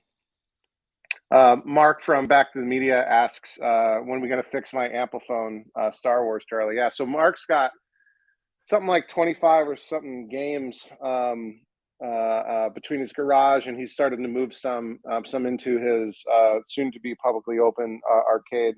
And probably the highlight is the is it a 19-inch amp? I don't know if they made 19-inch amps. Did they? They must have. He's got a Star Wars upright. Yeah. 19 and 25. Yeah. So he's got a Star Wars upright with a 19-inch amp that he hasn't touched, and Liam is desperately looking for one. I think that's now for Liam and Sam, their number one wish list item is a Star Wars. They just got a really nice Space Duel cocktail, right, which is the best format, in my opinion, and many others for Space Duel. So I think Star Wars is now the top of the list. But yeah, that would be pretty rad if you were able to get the Star Wars working on location with a vector. That would be definitely a draw. He's saying bring your camera and make for a good episode. Isn't there a replacement part like the something one? Allen one. Yeah, I think Allen one. it's just it like I don't know if there's anything necessarily broken. It's just untested. He bought it. He got it for a great price. So I've got to get back over there and help fix stuff. But it's kids football season gets busy. Wars to the expo that I just did, the one in Connecticut, the Retro World Expo, and it had nice. when I opened it up, it had an Allen one in there. It had the part. I was like, oh, cool. I never saw these in the wild. Yeah. Stringer says he just remembered he needs to 3D print the holster for the Play Choice 10. So yeah, between Ty and Stringer, who both do 3D printing, they've been talking about, and there's also a guy on Clob that's been talking about this. So the Nintendo Versus and the Play Choice 10, the light gun holsters are like very hard to find, and sometimes like there's one listed on eBay right now for $400, which I'm not willing to pay. But like there are 3D models out there for them, and so a couple folks have been talking about taking a crack at 3D printing them. The problem with the Play Choice 10 one is that it's there's a flat piece that's pretty large, and a lot of common 3D printers don't have a surface area big enough for that. But I think with that piece, you could probably just get like a piece of plastic, like sheeting, right? Like maybe a half-inch piece of plastic or quarter-inch piece of plastic, and just cut it, and then you'd only need to like print the actual like part that the barrel of the light gun goes into. Frog Puppet also says he'd like to find something he can reproduce that could help the community. Yeah, with 3D printing, there's lots of options. One thing I've been doing lately is fabricating, but like it should be easy enough for anyone to do. Fabricating marquee brackets just from angle aluminum, right? Like Dillweed, who is pretty well known in the community. He's also a Overtime Arcade channel member, and he was helping out with. He's got a Pango, and I got dimensions from him on exactly what the Pango needs. The only thing that's weird about the Pango marquee bracket is that it's not a 90-degree bend. It's like 110 degrees. So I've got to open up the angle aluminum a little bit. Hey, let's see. Ty is saying, let's see. He said he didn't buy, what is it? What kills Space me? Demon? The Space Demon? What is Space Demon? Is that like a Space Invaders clone? Isn't that a Sega Gremlin game? Looking it up real quick. Or is that Nintendo?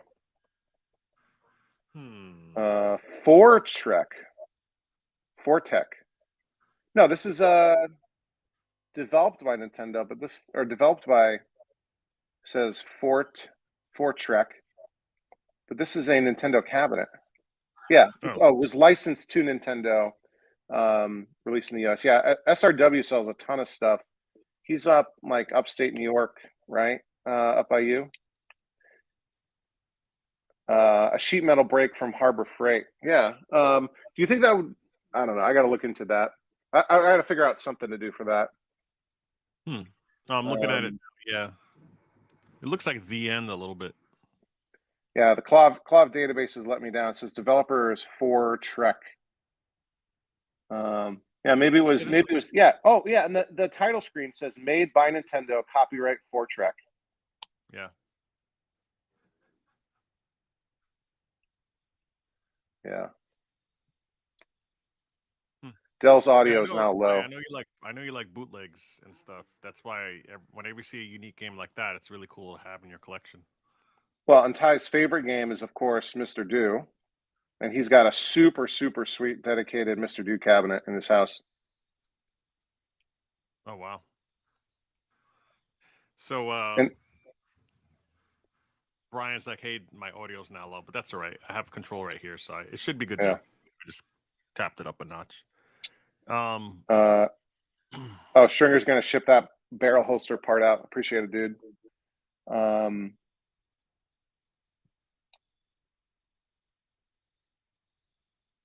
Yeah, so he's bringing up Ikigami. That's yeah. So Ty's gonna I'll probably invite him, so we'll have like a roundtable discussion on that. He basically says there's a lot of, and I know this is true. I heard this from a lot of people. They were saying that a lot of the games Nintendo were made by Ikigami, and Congo Bongo was actually one of them that was made by Ikigami as well, which is strange, right? Because there's two similar games. And I wonder if it's like subcontractor type of stuff, right? Yeah, yeah, kind of like is. how I think they sued Nintendo too, because they decided not to pay them any money for Donkey Kong Jr., which is basically they just took Donkey Kong, their Ikigami's code, and hacked it. Well, and it would depend on the contract, right? Like if it was a work for hire, then Nintendo would own all the IP. I mean, assuming, that's how it is in the US. Yeah. Unless you have a different agreement. Yeah.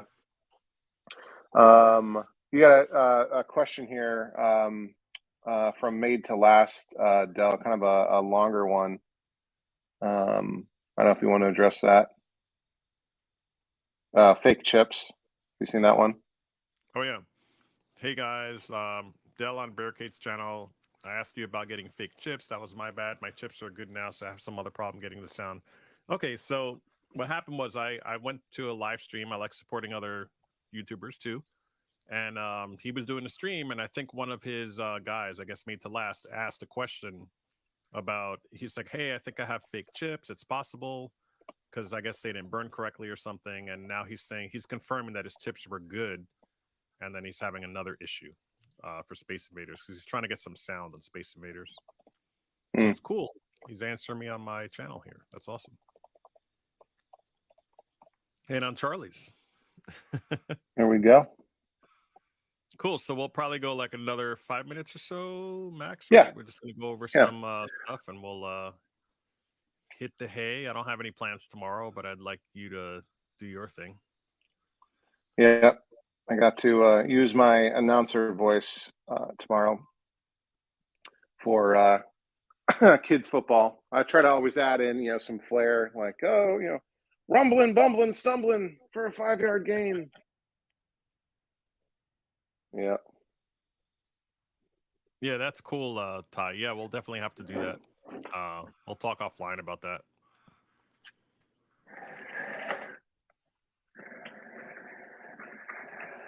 Yeah, so Milestar is pointing out it's been 3 hours ago. It's true. The time flies when you're having fun. This is a good stream. I had a lot of fun. This was a great stream. Setting it up. We were kind of delving into new territory there, and we finally figured out how to. Like, I can't wait to watch them both back. Like, I'm gonna watch yours and mine. Yeah. You know what we should do, actually, because it doesn't count when you watch your own channel for views. I'm actually gonna watch your channel to get all the information I need. There you go. For all the numbers, that way you get the viewership. Awesome. Well, I also have I created this YouTube account specifically for the channel.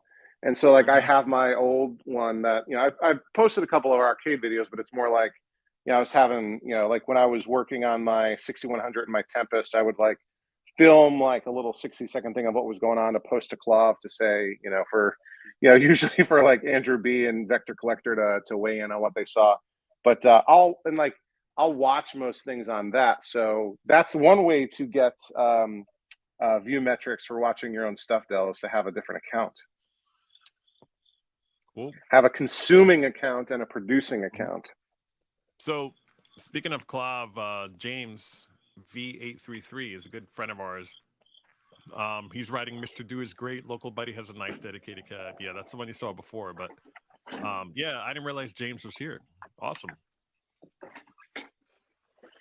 Yeah, James is super knowledgeable. Man, James, I'd love to pick your brain too, where you come on a show and we talk about crap. Because I love talking to this guy. We get together actually on Zoom every now and then on Tuesday nights. I'll pop in like on my drive home because he's West Coast. So me, it's midnight over there. It's only 9. And he's super knowledgeable about stuff. He says stuff that I don't even know. I'm like, oh, and he's always accurate. So yeah, I know, Ty, you said you had a Mr. Do. I remember seeing that. I think he did a few videos on your series on that where you restored it a little bit. He did a good job. He left it mostly original, which I liked, and just kind of fixed it up so that it looks presentable.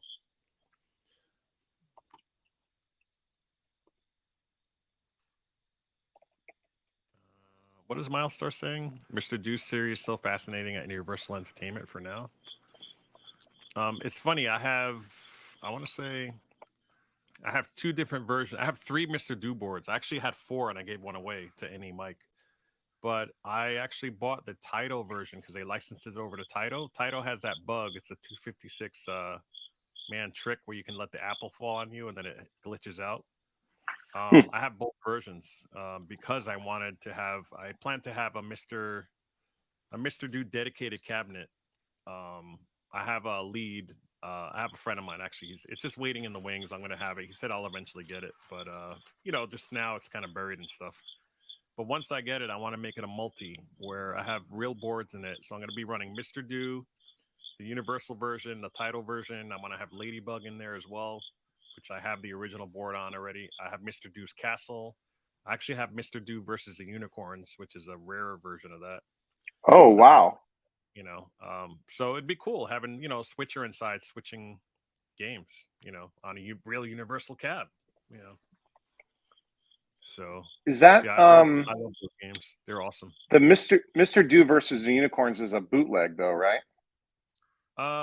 Here I'm trying to switch over so you don't get. There you go. I don't know if it's a bootleg. I remember seeing. I don't know because I'm okay with that. I guess even if it is because I remember in the arcades, like I'd rather if I could find it, I'd probably buy it. But I'm looking for a Mr. Low. Remember that was like a Mr. Do bootleg. It was called Mr. Low. And I remember seeing the marquee that said Mr. Low, and forever I thought it was Mr. Low as a kid, and then as an adult I saw it was called Mr. Do, and I was like, oh, okay, I guess it was Mr. Do. It's not Mr. Low. But if I find a Mr. Low, I'd buy it in a second and be running that too. It's all about nostalgia of what everybody grew up with, So.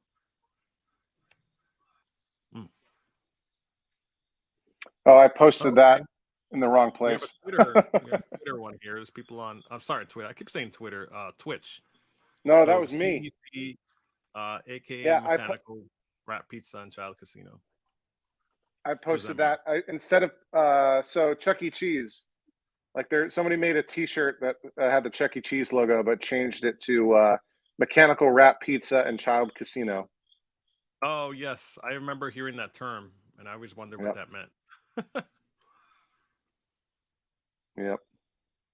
So yeah, I can see it here. I'm trying to. Oh, I muted the sound. Good. Yeah, I see him talking there. Milestar says people following me on there. That's awesome. Milestar says Do and Run is still under the location test status in Japan while overseas operations begins in 1984. What does that mean? Like it was never actually released in Japan, only released overseas? Because I've got the it's over there right now. The Do Run Run in the Dig Dug cocktail. Do Run Run is horizontal, right? It is horizontal, yeah. So they hacked up the frame to rotate the monitor.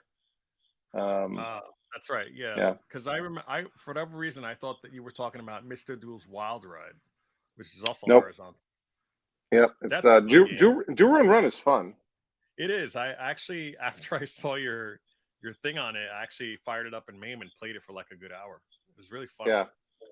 And I think my current plan is I'm going to leave it as do run for a bit, because I do have a, no pun intended, right? I do have a Dig Dug board, but it's not working. So I'll get it fixed at some point. Yeah. And if I luck into like a Dig Dug upright, I'll just leave it as do run, like Ty is saying. I do need to address some of the issues inside of that though, because it doesn't have an ISO. There's no fuses. So oh my gosh, I want to say I picked up a 4900, and the guy in his garage, I was like, oh, here it is. I was just gonna pick it up. It was like $50 or something, so it worked. Yeah. And then he wanted to prove to me that it worked, so he freaking plugged it in a normal outlet with no ISO in front of me, and I almost freaked out and like I went to stop him, but it turned on and it was fine. I'm like, yeah, you could unplug it now. Like I wanted. Let me ask you this. Was the ground plug cut off of the power cord? Yeah. So I wonder if that does something. Like it's not the right way to like isolate from ground. I don't think it's connected anyway. Even if you were to twist the two wires together, nobody ever twists ground on. So it could be plugged in ground, but it won't be going anywhere. Yeah. But you're not supposed to do that. But for whatever reason, man, I have that. I probably have it running. I think I have it running in my Rolling Thunder as we speak. That's a 4900 I put in there because the original one was busted. Yeah. And it has track and field burn-in on it. But you can't tell when it's on. It's fine. But I was like in shock. Like I couldn't believe the guy was doing it. And I said, oh, and I plugged it right away. Yep, it works. And because I had my TPG connected. And then when he went to power it up, I just assumed it was an ISO. And then he's like, no, I just twisted them together. I'm like, what? And it worked, thank God, but he said he was running it for a long time like that, like a couple days prior. And he's like, oh yeah, it's fine. It's been running like this I was like, oh yeah, you shouldn't do that. You need an ISO in there. Mm-hmm. So I've seen bad things happen with people. Let me ask you. Oh, okay. Oh, okay, cool. Right. So if you go, maybe you mentioned this earlier, if you go in the upper left-hand corner, we can see that we have 25 total current viewers, and we can see how they're spread across different platforms. And you do have somebody watching on Twitch. How do you see that? So in the upper left-hand corner in StreamYard, where it says live, and it says we've been live for about 3 hours and 22 minutes. Just to the right, there's that, like, it says like an eyeball 25. You hover over it. Hover over that, yeah. Yep. So you got 10, 14, and 1. I mean, I was getting all happy, like, wow, 25, that's pretty good right now, since usually at the end of the stream they drop off. Yep. But everybody loves our banter so much. Yeah, they love you more. No. I'm big in Norway. So believe it or not, my first 2 channel members are guys who are both in Norway. One is I know Arctic Arcade and Slowcade are both in Norway. So my wife teases me. It's like, oh, you're big in Japan, right? Mm-hmm. I'm big in Norway. James is saying truth right here. He says, Mr. Do is one of my favorites. Dig Dug is cool, but no comparison. I 100% agree. 1000% agree. I think Mr. Do is superior to Dig Dug. The music is better for me. I like the fact that you get those guys that come out. You don't really have that on Dig Dug. So cool. Yeah, that's awesome. I like them both. Oh, you know what? I have to look at this, Milestar. The difference of Mr. Do versus Unicorns has no cherries. I got to look at that. I really got to look at that and see. I know what you're talking about when you can hit the cherries on the floor. Huh. And then Stringer saying no ISO will eventually knock out your voltage regulator. And your diodes too, probably. Yeah. So, fun fact, ever notice that Mr. Do, when you eat the cherries, it goes do, re, mi, fa, sol, la, ti, do? It's true. Clip that. Make that your new ringtone. Yeah. Dell singing bars. Oh, really? Yeah, I think I No, you disabled just that feature. Oh, wait, you didn't, so you can have it. New ringtone. I'll do that rap that the guy from Harry Potter does. You ever see that? No. He does like a rap from A to Z. A is for da da da da da da da da da da da. B is for da da da da da. Like and then it gets faster and faster and faster until he gets to Z when he's like speaking super fast. And I think he did it on Jimmy Fallon's show, and it was like amazing. He did the whole A to Z thing, and they say, yeah, little known fact. He's like, tell me a little known fact about you. He goes, I love hip hop, and then he sung that song, and everybody was like, wow, they were floored. That's cool. That's where they get the name Mr. Do. What do you mean by that? Doe. So it should really be Mr. Doe. Mr. Doe. Oh, game changer here. Huh. That makes sense because the bootleg was Mr. Lowe. Oh wow. We just cracked something. They should have made it Mr. Ray's Wild Ride because that's a sequel. Doe Ray, and they keep going down the line till they get all the sound. Yeah, see, Mr. Doe. It's Mr. Doe, not Mr. Do. Yeah. So Brian goes, Doe.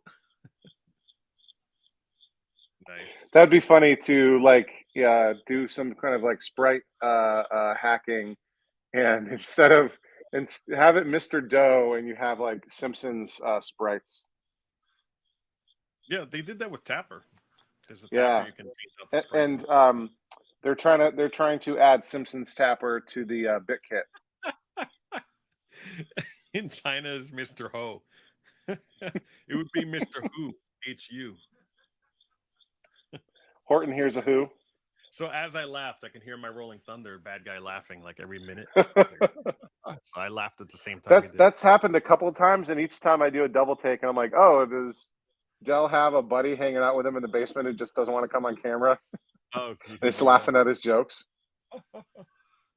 That'd be a good ringtone too. Ty says you can't even say "do" in Japanese. Like that's not I'm guessing not a valid phoneme, maybe, but you can say "do." Okay. Interesting. So maybe it is Mr. Doe. Mr. Doe. Mr. That's pretty good. Doe, run. But that breaks the joke with do run. Right? Because like that song, right? Do run. Wouldn't it be do lun? Do lun? Because they can't say R. Oh, jeez. Oh, they say brew instead of blue. I don't know languages too well, so I can't tell. But I know it probably is true. Like there's certain I knew someone who was I want to say they were Russian and they couldn't say W. They kept saying V instead of W. So like I had a teacher, she kept calling him Wayne, like with a V. And he's like, no, it's what Wayne. But Mr. Dew. Mountain Dew. Mellow yellow Cubert. Yeah. Hey, you had that on one of your things one time. I saw the mellow yellow shirt. I think Stringer's popping in to tell us Mr. Lowe is pronounced Mr. Rowe. Yeah. You guys are thank you. Stuff I shouldn't be laughing at. It's like politically incorrect to do that. But thanks for the super chat, Matt. Pepsi Man, awesome. I remember that game. Oh, now we're getting. How does that not getting picked up by YouTube comment moderation, Frog Puppet? What's that?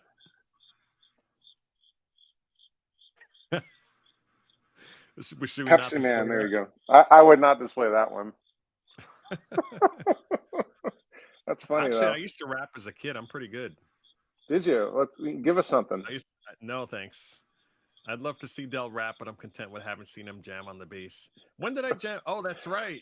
Jam on the bass. Yeah, so we had.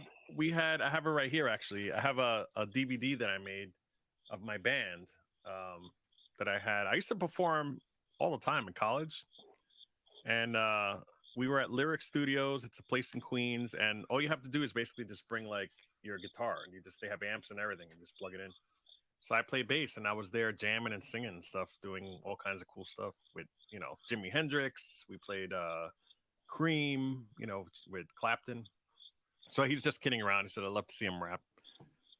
He's just making it funny because I played the tape for him the other day. My name is Del, and I'm here to say.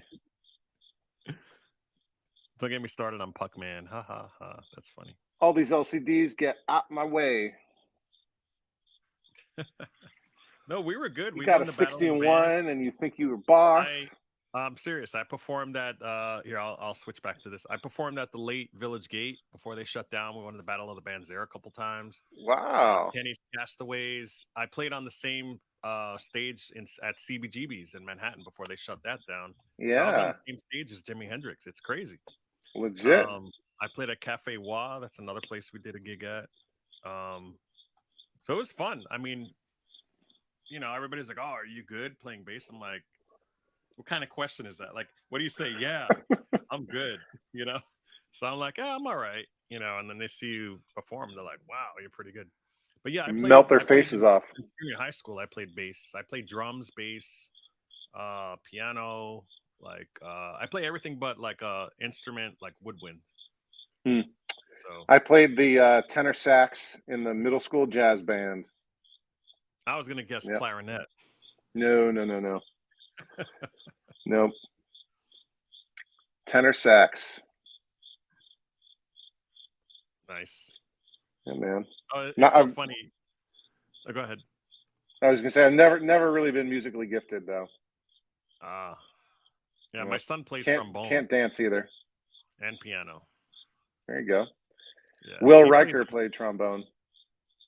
Oh yeah. Oh, that's right. Yep. From Star Wars. Star Trek, I should say. Star Wars. Star Trek is what I meant to say.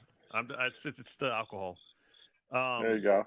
But yeah, so trombone, actually, they say three of them: trombone, tuba, and French horn are the #1 scholarship instruments to play. So you don't want to play like trumpet, clarinet, sax. Like they have millions of guys who play that. But if you're one of trombone, and what's the other one? French horn and tuba. French horn. Those are the three okay. Well, that are successful for scholarships. You got to have the tuba for the marching band, right? Yeah. And trombones too, I guess. I don't know. But yeah, I'm like, he's still doing it. He's doing track, but he's also still sticking with trombone. He's in the band, and he's pretty good. He's way better than I was, I want to say. Like, he knows his notes. Like, he does his scales and everything. He's really good. He does the Star Wars theme, which is awesome. He just plays that by ear, and he's figured it out. And then recently, I went to his house, because he's still living with his mom and stuff. But like, I went to his house, and he had this piano. He's like, "Look, I just got this piano for Christmas. It's like one of those keyboards that are weighted. They feel like a piano, but it's not really a piano." Yeah. And then he plays like the Zelda theme on there, the new one.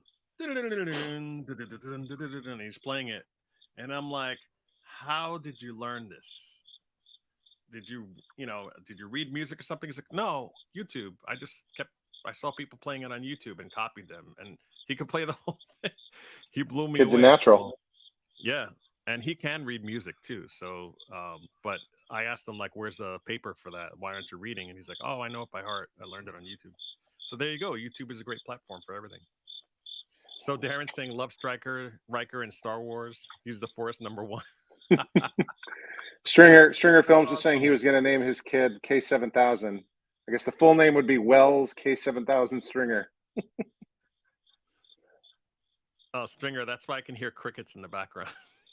Is it you, or is it Charlie's background that I'm hearing crickets for that joke? It's me, and now it's starting to rain too, so you might hear that. I need to make sure my drain at the bottom of the stairs of the basement is clear of leaves, because it's supposed to rain pretty heavy. Yeah, because like it's going to rain all day tomorrow, and I'm glad that I'm announcing, because that way I'm in the booth instead of sitting in the bleachers getting soaked. Wow. Yep. Yeah, everybody's making Star Wars jokes now. Now they're saying Spaceballs. Yeah. Yeah. Yeah. All right. Well, I'm going to make like a tree and get out of here. Yeah. Let's wrap up. Yeah. So yeah, thanks guys for this awesome stream. I had a good time. I got a lot of stuff done. So now everything's categorized. I can put them away. That 20-inch, I have to see if it's I'm gonna actually bring down I have my 20 easy on the shelf over here with all my other monitors. I'm probably gonna take that down and test it to compare it to see. That was a good idea to use that for the 20 easy donor. Yeah. But what I'm gonna do is I'm gonna test that tube in the rejuvenator because I don't know if it's good. I've never tested it. I never even Yep. fired it up. So awesome. Anybody have any other quick questions? Like when we're going to be on again? When are we going to do this again, Charlie? What do you think? Well, I live stream fairly often. We do the Coin Jam podcast every month, so it'll be next weekend. So I think next, I was actually just talking to, we're going to have a special guest. So we're scheduled to do the next Coin Jam podcast live stream on my channel Saturday, September 30th at 8 p.m. Eastern. And we may have an international guest or two joining us. Still working out the details there. I also do a monthly members only live stream, and I need to do one. Have I done September yet? I can't remember. But yeah, so I do at least 2 live streams a month, one public and one members only, and then videos every Sunday. Oh, cool. Nice. Yeah. So you can find me here at Dell's Arcade. I have Twitter. I have Twitch also, but Twitch it was taken. Some rat bastard had Dell's Arcade. So I have to do at Dell's_arcade over there. So we're actually broadcasting now on Twitch. I'm looking at it now and it's looking great. Looks nice and clear and everything. And what else? I'm on Instagram, of course, at Dell's Arcade. And where are you, Charlie? You're also on now what they call I'm on X, right? X.com. Yeah, Overtime Arcade. You're not just Dell's Arcade on Twitter? I am. You are just Dell. Yeah. What's the one that you had the underscore? On Twitch. Oh, Twitch. Okay. Which I don't really care about. I'm just messing around with. Yeah. Yeah, I had to do underscore because somebody had. Like, I could probably change it. I think after a certain amount of time, if they're inactive, you can actually steal their name. Yeah.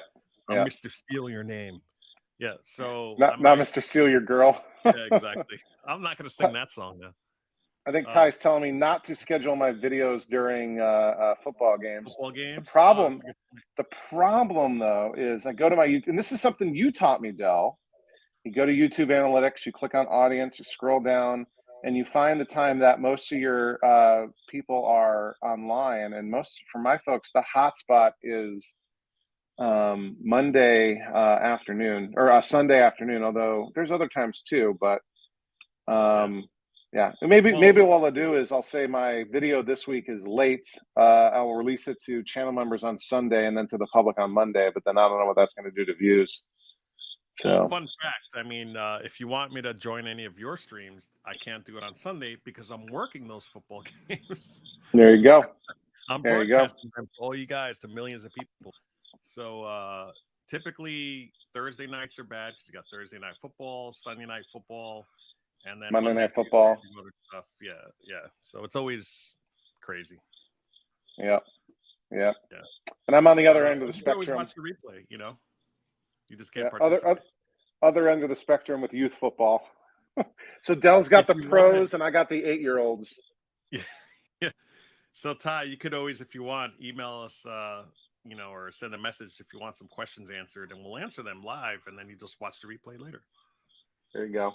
Oh, I have to do a live stream that will let the folks in Norway join because they're even a bit like west, obviously, of Lawman in Austria. So it's probably just like 4 a.m. where they are right now. Yeah. So I got to do something like I'm going to do like a lunchtime live stream our time, which might be like dinner time for them. Right. Cool. So. Hey, Dell, this was great. This was your idea, and this was an awesome idea. So thank you, and thank you for running all the tech side of things. Yeah, I mean, it was fun getting it all together, and I feel if we do this again, it's going to go a lot smoother next time. There was a lot of prep work involved, and I'm also going to suggest to the developers, like we said, to make it a little easier to distinguish from stuff. So I'm going to do what Brian is suggesting: is make like a bakery chuck and whole buns out of here. Thanks everyone for watching. Thank you especially for the folks with all the generous super chats. We really appreciate it. Yeah. So we'll see you next time, and don't forget to share and like all that good stuff so other people can catch it, and then we'll have even more people next time. Ty, that's a TV or a t-shirt idea. Stay grounded. Stay grounded. I love it. That's going on the t-shirt list. All right. I'll talk to you guys soon. And thanks Del. again. Thanks everybody.